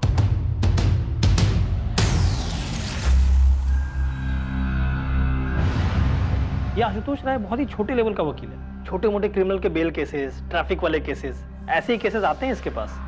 छोटा सा ऑफिस है, वो भी किराए का, खुद का ऑफिस भी नहीं है उसके पास, लेकिन बड़े बड़े अरमान है इस वकील के। पिछले 10 साल से है मैदान में, बड़े बड़े क्रिमिनल केसेस लेना चाहता है लेकिन कोई उसे केस देता ही नहीं है। तो रश्मि को इस वकील में ऐसा क्या दिखा? रश्मि के डोमेस्टिक वायलेंस केस में ऐसा क्या था? और ये सेटलमेंट 10% बोल रहा है, मतलब 25 लाख पे 2.5 लाख। अब उसके लिए तो जैकपॉट ही होगा ना। जयदेव और विक्रम बोल रहे हैं कि 45 लाख थी, तो जैकपॉट डबल। सर, लक्ष्मण व्यास के ऑफिस से कॉल था, मिलकर बात करने की परमिशन दी है। गुड। उन पेनड्राइव्स में क्या था, कुछ पता चला? अभी तक तो नहीं साहब, लेकिन पक्का कोई एटम बम होगा जो इस लक्ष्मण पे फटने वाला था। हो सकता है रश्मि चौधरी से ब्लैकमेल कर रही हो। अजीब शख्सियत है, एक तरफ समाज सेवा, दूसरी तरफ मेवा। रश्मि चौधरी को गायब हुए अब पूरा 1 महीना बीत चुका था। इन्वेस्टिगेशन टीम अब यही मानकर चल रही थी कि वो अपने हालात की विक्टिम थी, जिसमें कई लोग थे जिन्हें रश्मि की गैर मौजूदगी से फायदा हो सकता था। और अब एक नए एंगल को टटोला जा रहा था, ये पता करने के लिए कि क्या सच में रश्मि चौधरी की हत्या कर दी गई थी। शैलेश, रश्मि किस चीज पर काम कर रही थी? पूरी संभावना है सर, इस रश्मि ने लक्ष्मण व्यास पे कोई स्टिंग किया था, तभी वो लोग पेनड्राइव के पीछे पड़े थे। तो फिर उसने मुझे क्यों नहीं बताया? प्रकाश सेठ चूड़ियों की फैक्ट्री वाले स्टिंग के बारे में कहाँ बताया था? वो तो हमें दूसरों से ही पता चला था ना। अच्छा, ये जो चोरी हुई थी पेनड्राइव, तुमने उसकी लिस्ट बनाई है? हाँ सर, लेकिन उसमें एक भी पेनड्राइव रश्मि का नहीं था। सर, रश्मि अपना कोई भी सामान ऑफिस में छोड़ती नहीं थी।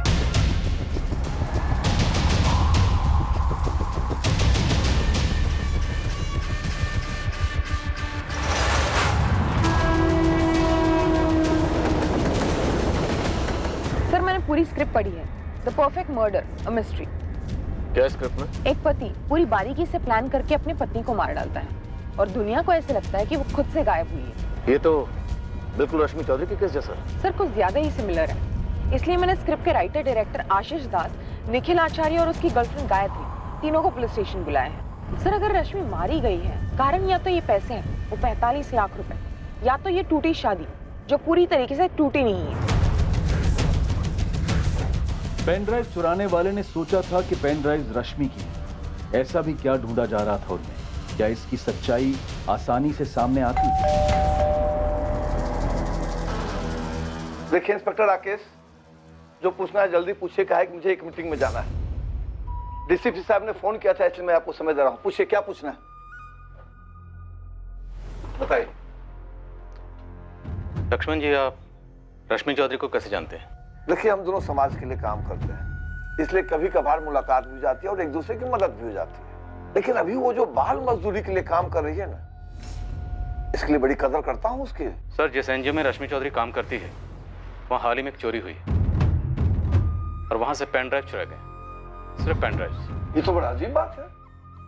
सर, हमारे सोर्सेज ने बताया कि पेन ड्राइव की चोरी हमने चोरी करवाई, हमने करवाई है पेन ड्राइव की चोरी। क्या मैडम, आप भी अजीब बात करती हैं। ये 100-150 रुपया में पेन ड्राइव मिलता है और उसकी चोरी मैं करवाऊंगा? इसी के लिए आप आई है क्या? इतना समय नहीं है मेरे पास। इसने आपके आदमी बलवीर का नाम लिया है। क्या मैडम, वही सोर्सेज की बात आप करती हैं?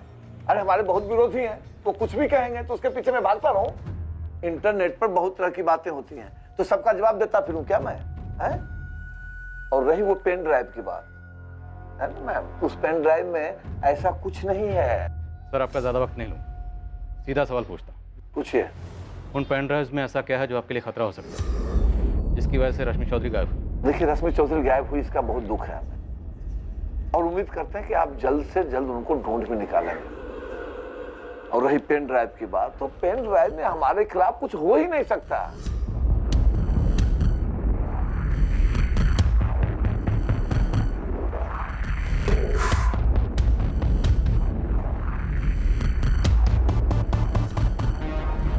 ऑफिस से इतना ही मिला था। लेकिन ये सबसे बेकार है, इसमें तो कुछ है ही नहीं। भाई जी शायद ये भी तो हो सकता है कि रश्मि के पास कुछ था ही नहीं, वो तुक्का लगा रही थी। वो तुक्का नहीं भिड़ा रही होगी। तो अब कहाँ ढूंढे? ऐसी कौन सी जगह बाकी रह गई है? ऐसा भी तो सकता है वो पेन ड्राइव अपने साथ ले गई हो।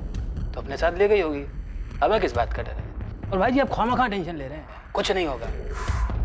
अब हमें कुछ करने की जरूरत ही नहीं होगी। चलिए, मुझे और कुछ नहीं कहना। मैं उम्मीद करता हूं कि आप जल्द से जल्द रश्मि चौधरी को ढूंढ निकालें। है कि रोज न्यूज़पेपर के हेडलाइन में छपा रहता है कि रश्मि चौधरी कहाँ गायब हो गई, क्या हो गया उसे। और मैं समझता हूँ इसका बहुत ज्यादा दबाव होगा आप पे, समझता हूँ मैं। खैर, जाइए ढूंढिए उसको। हाँ, नमस्कार।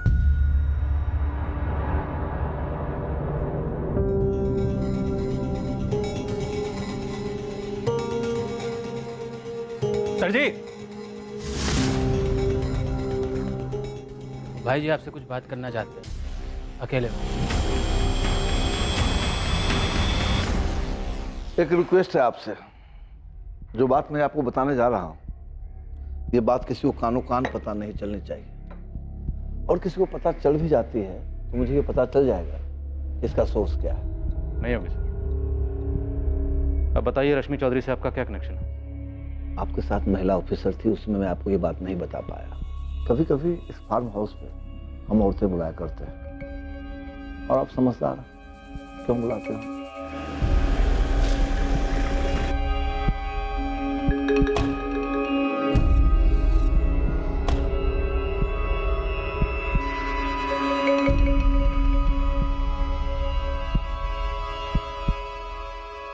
सभी के सभी मालिक होती है और अपनी मर्जी से यहाँ आती है, और इसके बदले में उनको अच्छी खासी रकम भी देता हूँ, वो भी कैश में, ताकि वो मुंह न खोलें। रश्मि चौधरी भी? पता नहीं रश्मि चौधरी क्या खेल खेल रही थी। वह यूं यहाँ लाई गई किसी एक औरत ने पूरा पेमेंट लेने के बाद भी हमको धोखा दिया।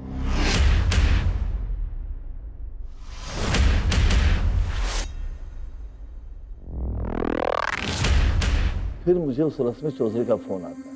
रश्मि, तुम मुझे ब्लैकमेल कर रही हो? Laxman ji, video quality, lighting, sound top quality का है। कोई भी बोलेगा कि आप ही हो, और जो आप कर रहे हो, आप क्या बोलो? कौन थी वो? नाम बताओ उसका। आपको सच में लगता है मैं नाम बताऊंगी? देखो रश्मि, सीधे सीधे बताओ क्या चाहती हो तुम? बड़ी हैरत होती है मुझे लक्ष्मण जी, आप मीडिया में औरतों की सेफ्टी, मर्यादा वगैरह वगैरह को लेकर कितने स्टेटमेंट्स देते रहते हैं। वैसे तुम भी तो अपने आप को सोशल वर्कर कहते हो, और हरकतें देखो एक मामूली ब्लैकमेलर की। और आपकी हरकतें तो अवार्ड विनिंग है ना सर जी। सुनो, एक दूसरे को ताने मारने से बेहतर है कि सीधे सीधे बताओ कितना पैसा चाहिए तुम्हें। कितना दे सकते हो लक्ष्मण जी? भाई जी ये जरूर सुनीता की हरकत हो। जो कोई भी था एक जड़िया था बलबीर। तू ही बता कि कोई ऐसी हिम्मत कर सकता है क्या? हो सकता है रश्मि ने किसी को पहले से ही पट्टी पड़ा रखी हो। 15 लाख फिक्स हुआ था। पैसे दिए आपने? डील होने के पहले ही वो गायब हो गए। तभी तो हमने पेन ड्राइव हासिल किए थे ताकि वो किसी और के हाथ में ना लग जाए। हालांकि उस पेन ड्राइव में कुछ था नहीं। वो पेन ड्राइव मैं आपको लौटा दूंगा। जी सर। मुझे लगता है रश्मि चौधरी मारी गई है। क्या है कि जिस तरह से उसको लगता था कि मुझे ब्लैकमेल करके वो कोई जैकपॉट हासिल करेगी, उसी तरह से उसको मारने वाले का भी कोई जैकपॉट दांव पे लगा होगा। लेकिन वो आदमी मैं नहीं।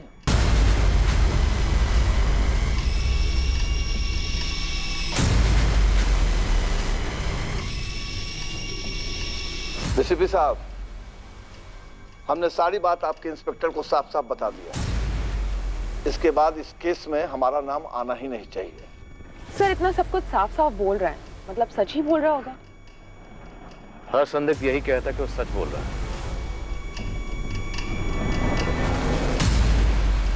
मानते हैं सर इसमें हमारी गलती है, लेकिन ये तस्वीर हमारे पास सिर्फ 2 हफ्ते पहले ही आई। तब तक वो लवारिस लाश हम सबके दिमाग से उतर गई थी। और वो लवारिस लाश रश्मि चौधरी की थी? जी सर, हमारे पास लाश की तस्वीरें हैं सर। 22 जुलाई की सुबह यहाँ पटना से ही लाश मिली, यहीं पास के जंगल से।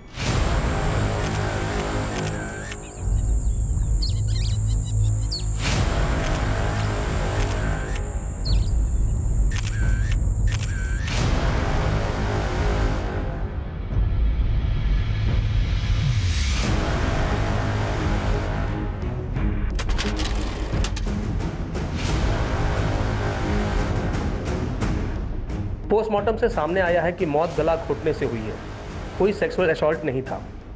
हम लाश की पहचान नहीं कर पाए, बॉडी तेजी से गलती जा रही थी, इसलिए हमने उसका क्रियाक्रम कर दिया। लेकिन अंश हमने बचा के रखे ताकि डीएनए टेस्टिंग में काम आ सके। तो मैं रश्मि चौधरी की बॉडी 22 जुलाई को मिल गई थी, जबकि उसकी मिसिंग कंप्लेंट 29 जुलाई को फाइल की गई। 7 दिन तक किसी को पता नहीं था कि रश्मि चौधरी कहाँ है और उसके साथ क्या हुआ। 29 जुलाई को उसकी मिसिंग कंप्लेंट उसकी छोटी बहन खुशबू ने फाइल की थी। वही तो सर, काफी दुर्भाग्यपूर्ण है।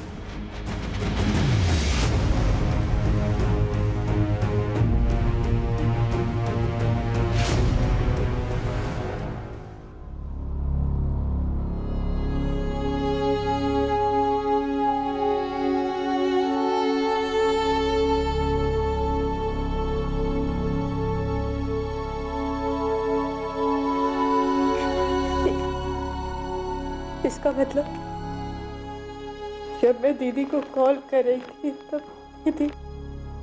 हाँ, हमें ऐसे ही लग रहा है कि रश्मि का मर्डर यहाँ किया गया और बाद में उसकी बॉडी को पटना के जंगल में फेंका गया। और वो मकान मालिक जयदेव को चिट्ठी और आशुतोष और विक्रम को ईमेल्स सब फर्जी थे।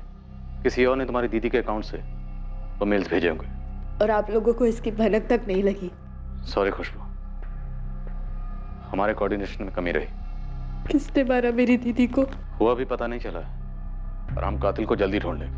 मैं बार बार कहती रही कि मेरी दीदी की जान खतरे में हो सकती है, लेकिन खुशबू मैं मानता हूं हमारी गलती थी और हम शर्मिंदा हैं, लेकिन जिस दिन तुम हमारे पास अपनी दीदी की मिसिंग कंप्लेंट लिखवाने आई थी, तुम्हारी दीदी रश्मि का मर्डर उससे पहले हो चुका था। इतने दिनों से मैं इस ख्याल को आने से रोकती रही, फिर भी आ ही जाता था कि कहीं दीदी के साथ कुछ गलत तो नहीं हुआ होगा। और अब पता चला है कि ऐसा वाकई में हुआ था। सिर्फ संदिग्धों की लिस्ट से काम नहीं चलेगा, मुझे अरेस्ट चाहिए। सर इतना तो पक्का है, जो भी है रश्मि से जुड़ा हुआ है कोई, और मोटिव भी पर्सनल लिस्ट से जुड़ा हुआ है। तो जल्दी से जल्दी अरेस्ट करो कातिल को। मैंने सारे स्टेटमेंट्स पढ़े हैं, निखिल आचार्य का नाम है इसमें। जो सर ये अभी भी हमारे राडार में है। एक्टर वैक्टर है क्या? जी सर। इसमें किसी द परफेक्ट मर्डर मिस्ट्री नाम की स्क्रिप्ट का जिक्र है। सर ये फिल्म निखिल को ऑफर हुई थी। कोई टेक्निकल सबूत है जो इस मर्डर से निखिल को जोड़ता हो? सर ऐसा कोई टेक्निकल सबूत तो नहीं है हमारे पास जो उसे मर्डर से जोड़ता हो। फिर भी उठाओ उसे, मुझे लगता है उसी का हाथ होगा। एक क्राइम शो या मूवी देखी होगी या काम किया होगा और सोचा होगा फिल्मों में हो सकता है तो रियल लाइफ में क्यों नहीं। सर अगर इस निखिल को तोड़ना है तो उसके साथ गेम खेलना होगा। तो खेलते हैं, तो बुलवाते हैं उसी से सब कुछ। क्या रश्मि चौधरी का कत्ल वाकई में उतना परफेक्टली प्लान था जितना नजर आ रहा था? अगर निखिल का हाथ था तो उसका पता करने के लिए निखिल के इर्द गिर्द के लोगों को टटोला गया, उन्हें उकसाया गया। देखिए मैम, आप मुझे डरा रही हैं। परफेक्ट मर्डर और मिस्ट्री की कहानी और निखिल की कहानी कुछ ज्यादा ही सिमिलर है। देखिए मैम, मुझे नहीं लगता कि निखिल मुझसे शादी करने के लिए अपनी एक्स वाइफ का मर्डर करेगा। एक्स नहीं, सेपरेटेड। Yes, separated wife. वो तो तुम कहोगी ही, लेकिन उसके सारे इरादे और प्लानिंग स्क्रिप्ट में है। उसने स्क्रिप्ट पढ़ी और अपने प्लान को अंजाम दिया। देखिए आप जिस स्क्रिप्ट की बात कर रही हैं वो तो मैंने पढ़ी भी नहीं है। ऐसा कैसे मुमकिन है कि तुम्हारी स्क्रिप्ट का हीरो दरअसल विलन कहना चाहिए? नहीं, विलन ऐसे प्लानिंग करता है कि दुनिया को लगे कि उसकी बीवी उससे कहीं भाग गई। फिक्शन है सर, टोटल काल्पनिक। और इस फिक्शन के लिए तुमने चुना भी तो किसे? निखिल आचार्य को, जिसकी खुद की जिंदगी इस कहानी का आईना है। सर प्योर कोइंसिडेंस, महज इत्तेफाक है। और क्या हो सकता है मुझे बिल्कुल आइडिया नहीं, सच बता रहा हूँ। हमारी स्क्रिप्ट में तो वाइफ की लाश नहीं मिलती, पर रियल लाइफ में मिल जाती है। सर आप ये सोच रहे हैं कि निखिल ने मेरी स्क्रिप्ट पढ़ के अपनी वाइफ का मर्डर प्लान किया? इस प्लानिंग में तुम भी शामिल हो सकते। सर सच तो ये है कि ये मेरी ओरिजिनल स्क्रिप्ट है ही नहीं, एक हॉलीवुड फिल्म की कहानी मैंने कॉपी किया है।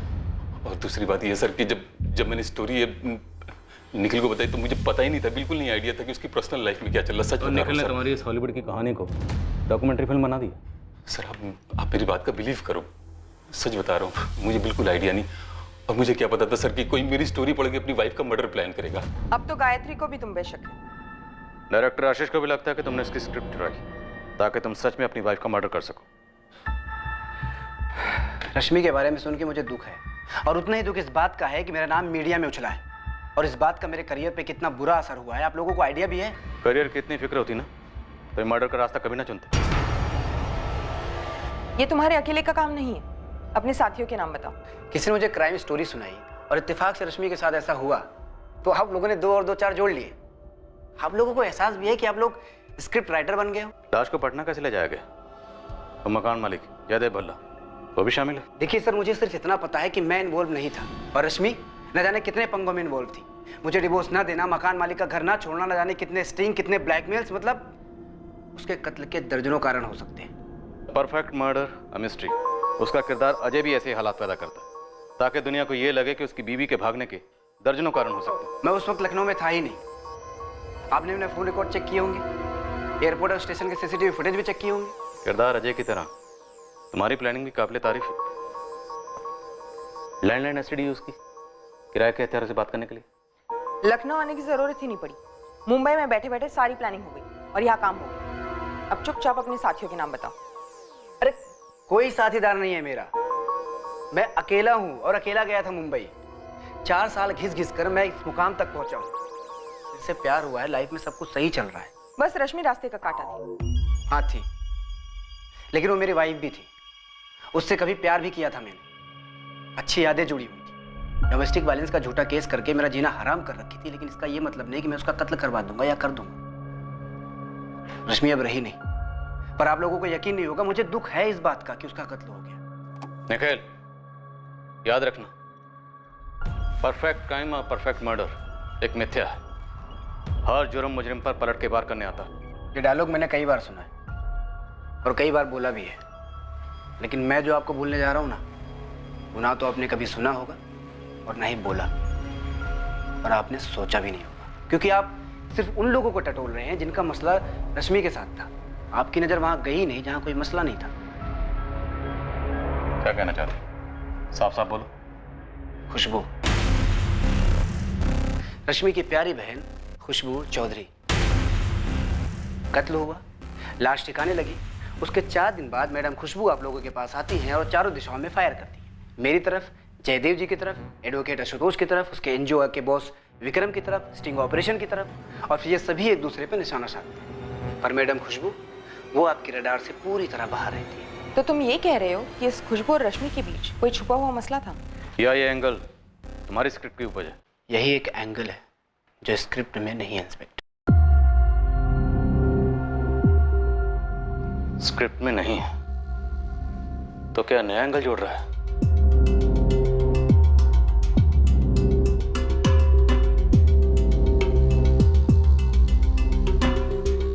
अब खुशबू को भी पुलिस स्कैनर से बख्शा नहीं गया।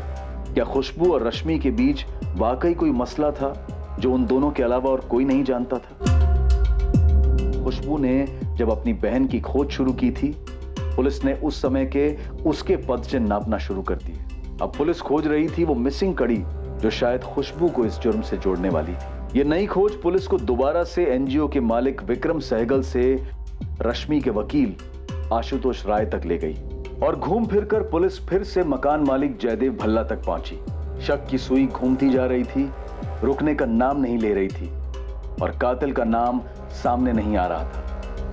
इतने सारे संदिग्ध, कुछ बड़े जाहिर से मकसद, लेकिन फिर भी इस मर्डर केस के मुजरिम की कोई खबर नहीं। क्या यह वाकई में एक परफेक्ट मर्डर था? इस जुर्म को अंजाम देने वाला दिमाग इस जुर्म को सुलझाने वाले दिमागों को मात दे गया था, और यह केस अनसुलझा रह गया। उन कई केसेस की तरह जहां काफी बारीकी की तहकीकात और पूछताछ के बावजूद मुजरिम हाथ नहीं लगता, लेकिन कोई जुर्म ऐसा नहीं है जो परफेक्ट मर्डर होता है।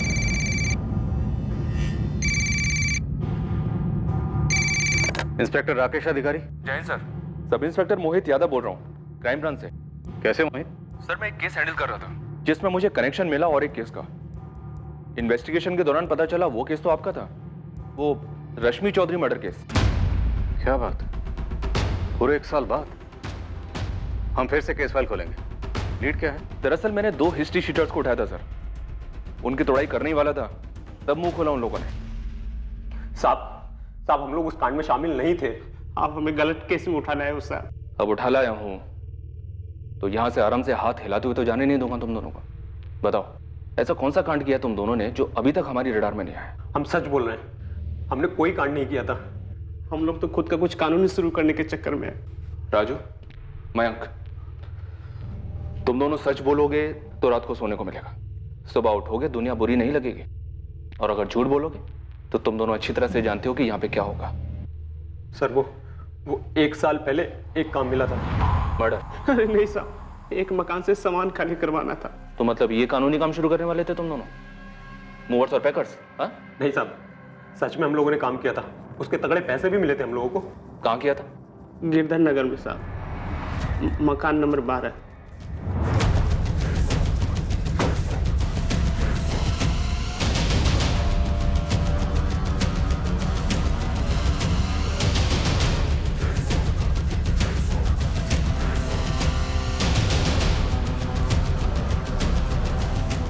मकान किसका था, डिटेल दो। हमें पता नहीं है साहब, हमें तो पैसे मिले और हमने काम कर दिया।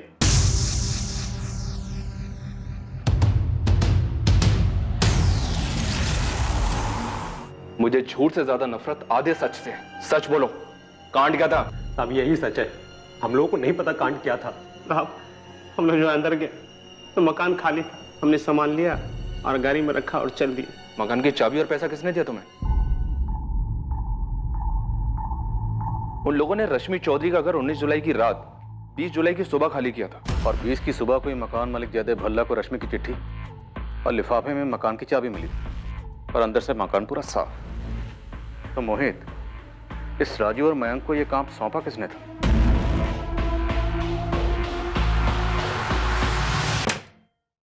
Good afternoon Ashutosh. Good afternoon, बैठिए। आखिरकार आपने अपना ऑफिस ले ही लिया, कोई बढ़िया वाला। हाँ, काम काफी बढ़ गया पिछले 1 साल में, काफी नए क्लाइंट्स मिले। हाँ, क्लाइंट्स काफी तरक्की लाते हैं। सोने के अंडे देने वाली मुर्गियां होते हैं क्लाइंट्स, जैसे कि रश्मि चौधरी क्लाइंट थी आपकी, याद है? बात क्या इंस्पेक्टर? बात 45 लाख के वकील साहब, वही 45 लाख जो जयदेव भल्ला ने वाकई विक्रम को दी, और विक्रम ने तुम्हारी क्लाइंट रश्मि को दी, और रश्मि के कातिल ने रश्मि का कत्ल किया और 45 लाख खुद रख ली। ऐसे कैसे? मतलब कौन है? राजू और मैं क्रिमिनल्स हैं। किसी जमाने में तुमने उनकी जमानत करवाई थी, तुम्हें तो याद भी नहीं होगा। हाँ याद है मुझे। क्या हुआ उन्हें? पकड़े गए, सब बोल दिया। मैडम ऐसे कैसे अचानक टिकट कटाकर लखनऊ आ जाओ? आखिर हुआ क्या है? तुम्हारे बहन के कातिलों का खुलासा होने वाला है।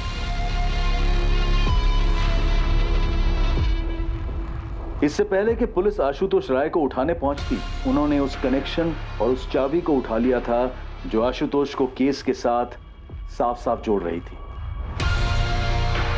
लेकिन क्या आशुतोष ने ही मर्डर किया था, या माजरा कुछ और ही था जो इस केस की अनसुलझी कड़ी थी? इंस्पेक्टर साहब, सर कुछ तो बोलेगी भी आप? बोला तो आपका जयदेव जी, लिफाफे के अंदर जो चाबी थी, चिट्ठी थी, उनके बारे में। बैठे आराम से, नाश्ता पानी करिए, तब तक हम बाकी कड़ियां लेकर आ रहे हैं। आप कहानी पूरी करें।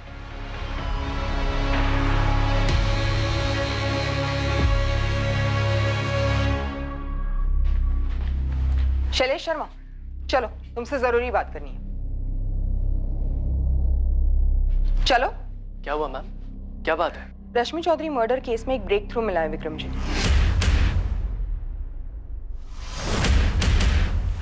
चाबी किसने दी थी? बोलो।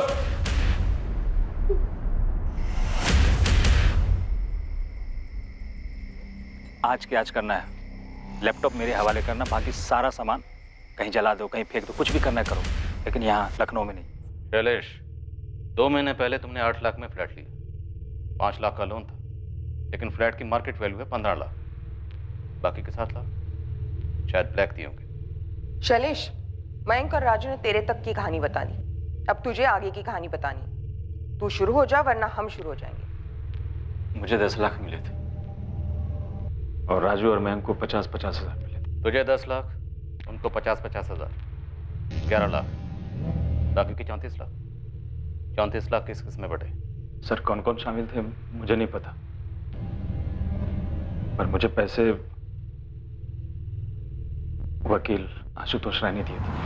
हमने इस केस की सारी कड़ियां जोड़ी सिवाय से एक कड़ी के, शैलेश शर्मा, जो रश्मि चौधरी के ऑफिस में काम करता था। उसे भी रडार में लाते तुम तक 1 साल पहले ही पहुंच जाते। 1 साल से एक केस अनसुलझा रहा है इंस्पेक्टर। कितना जरूरी है कि वापस इस फाइल को दोबारा खोला जाए? हम बात कर सकते हैं? हाँ, जरूर बात होगी, लेकिन रश्मि चौधरी के कत्ल को लेकर। कत्ल क्यों हुआ, कैसे हुआ और कितने लोग शामिल थे? 60 लाख? 60 लाख? अरे बड़ी मुश्किल से 60 पर मान गई है। देखो, तुम दोनों जानते हो ये केस तो मैं ही जीतूंगा। सिर्फ मेरा टाइम का नुकसान हो रहा है। इस केस की वजह से मेरे मौजूदा बिल्डर की दिलचस्पी जा सकती है। कुछ तो उपाय निकालो भाई, सबकी लाइफ खराब हो गई है। देखिए जयदेव जी, मेरे साथ तो 60 के नीचे नहीं जाएगी और आपके साथ तो 1 करोड़ के नीचे नहीं आएगी। उसका बॉस है विक्रम, रश्मि उसे बहुत मानती है। आप अलग से मिलिए उसको, अपनी प्रॉब्लम समझाइए। अच्छा समझदार आदमी है, वो मना लेगा रश्मि को। इसमें आप भी ना जयदेव जी, आप भी तो समझदारी दिखाइए थोड़ा। तो प्लान यही था कि जैसे ही रश्मि को 45 लाख मिलेंगे तुम उसे मार डालोगे और सारे पैसे खुद रख लोगे। आशुतोष? हाँ इंस्पेक्टर, यही प्लान था और ऐसा ही हुआ। मैं छोटे मोटे केसेस लड़कर थक चुका था, हाथ में कुछ बचता ही नहीं था। और तुम्हें यहाँ जैकपॉट दिखा? बिल्कुल।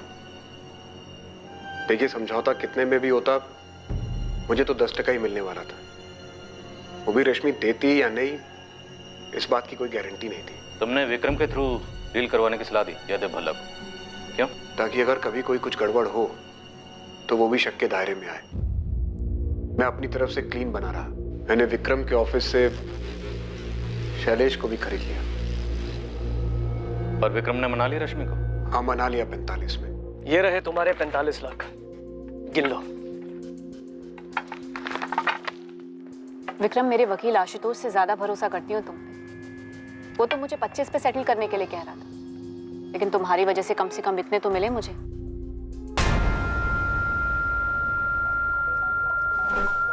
आशुतोष जी, रश्मि को विक्रम जी ने पूरे 45 लाख कैश पकड़ा दिए। और मकान खाली कब कर रही है? कह तो रही थी कि जल्दी करेगी, लेकिन मुझे नहीं लगता कि दूसरा घर मिलने के पहले ये घर खाली करेगी। गुड।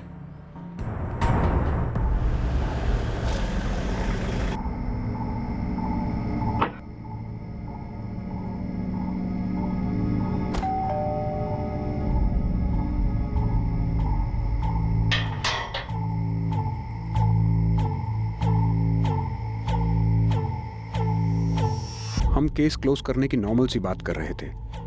पहले रश्मि को थोड़ा शक सा हुआ कि मैं शैलेश को साथ क्यों ले आया था। मैंने बात टाल दी और मौके का इंतजार किया। उसे तो खैर भनक तक नहीं थी कि क्या होने जा रहा है।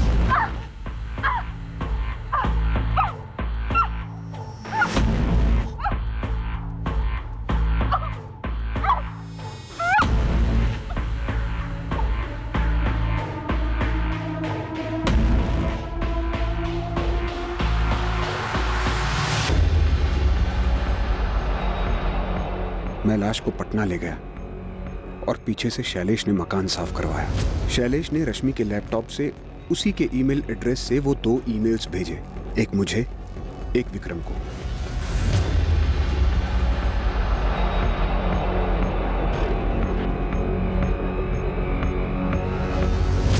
मैंने आप लोगों को सब कुछ सच बता दिया। तुम्हारी वाइफ को मालूम है तुमने ये नया ऑफिस कैसे खरीदा? सर, क्यों एक बेचारी औरत का दिल और भरोसा तोड़ना चाहते? कहिए, क्या कीमत लेंगे इस केस को सेटल करने की?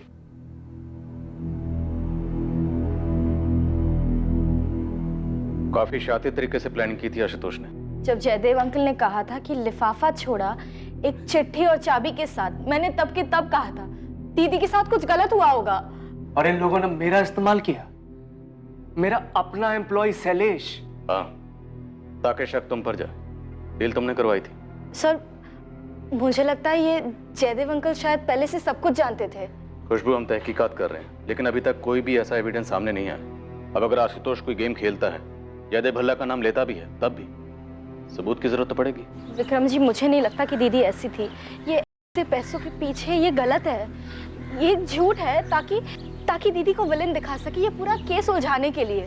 ये तो मैं भी नहीं मान सकता कि रश्मि स्टिंग ऑपरेशन लोगों को ब्लैकमेल करने के लिए किया करती थी, चाहे वो प्रकाश सेठ की चूड़ियों की फैक्ट्री हो या उस लक्ष्मण कॉर्पोरेटर वाला स्टिंग। अगर उसके हाथ में कुछ भी ठोस लगता ना तो सबसे पहले मुझे बताती।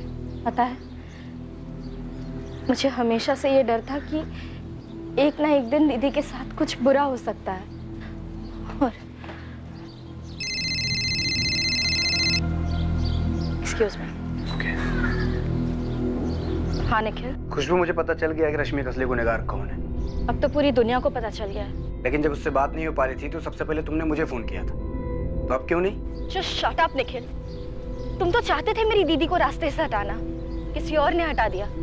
तुमसे ज्यादा खुश कोई और नहीं हुआ होगा। ऐसा नहीं है खुशबू, तुम अभी भी मुझे गलत समझ रही हो। तुम्हारी दीदी से मैंने कभी प्यार भी किया था, सच्चा प्यार। और एक बार दिल से किसी को चाहो ना तो उसके बारे में इतना गलत कभी नहीं सोच सकते हो, कभी नहीं।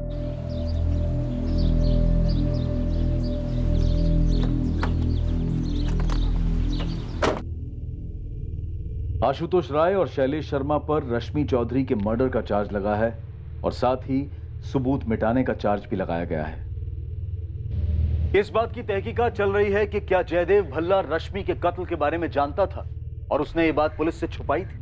पैसा लोगों से कुछ भी करवा सकता है, जो कल्पना के बाहर हो, सोच के बाहर हो, वो भी करवा सकता है। और ये बात शायद सच है, लेकिन ये भी सच है कि जुर्म के जरिए हासिल किया गया धन आखिरकार मुजरिम के सुख चैन को खरीद लेता है। जुर्म की प्लानिंग के वक्त, उसे अंजाम देने के बाद, पैसा हाथ लगने के बाद मुजरिम को यह महसूस होता होगा कि उसके जीवन में एक जैकपॉट लग रहा है या लग गया है। लेकिन गलत तरीके से लगा जैकपॉट कभी ना कभी कानून को मुजरिम के दरवाजे तक पहुंचा ही देता है। ये कोई पहला केस नहीं है जहां मर्डर इन्वेस्टिगेशन काफी वक्त तक अनसुलझी रही, जिसका ब्रेक थ्रू पूरे 1 साल बाद मिला और मुजरिम रोशनी में लाए गए। कुछ केसेस में तो और भी समय लगता है, कभी 10 साल तो कभी 20 साल तो कभी उससे भी ज्यादा समय, लेकिन केस हल तो होता ही है। ऐसा क्यों होता है? कर्मा की थ्योरी, नियति का लिखा, या फिर महज एक इत्तेफाक कि मुजरिम पकड़ा ही जाता है। अब मैं अनूप सोनी आपसे विदा लेता हूं, फिर मुलाकात होगी एक और नए केस के साथ। और याद रखें, क्राइम और आपके बीच में सिर्फ इतना फर्क है कि आप कितने सतर्क हैं। सतर्क रहें, सुरक्षित रहें। जय Hind. For more updates, subscribe to our channel, click the show links and enjoy watching the videos.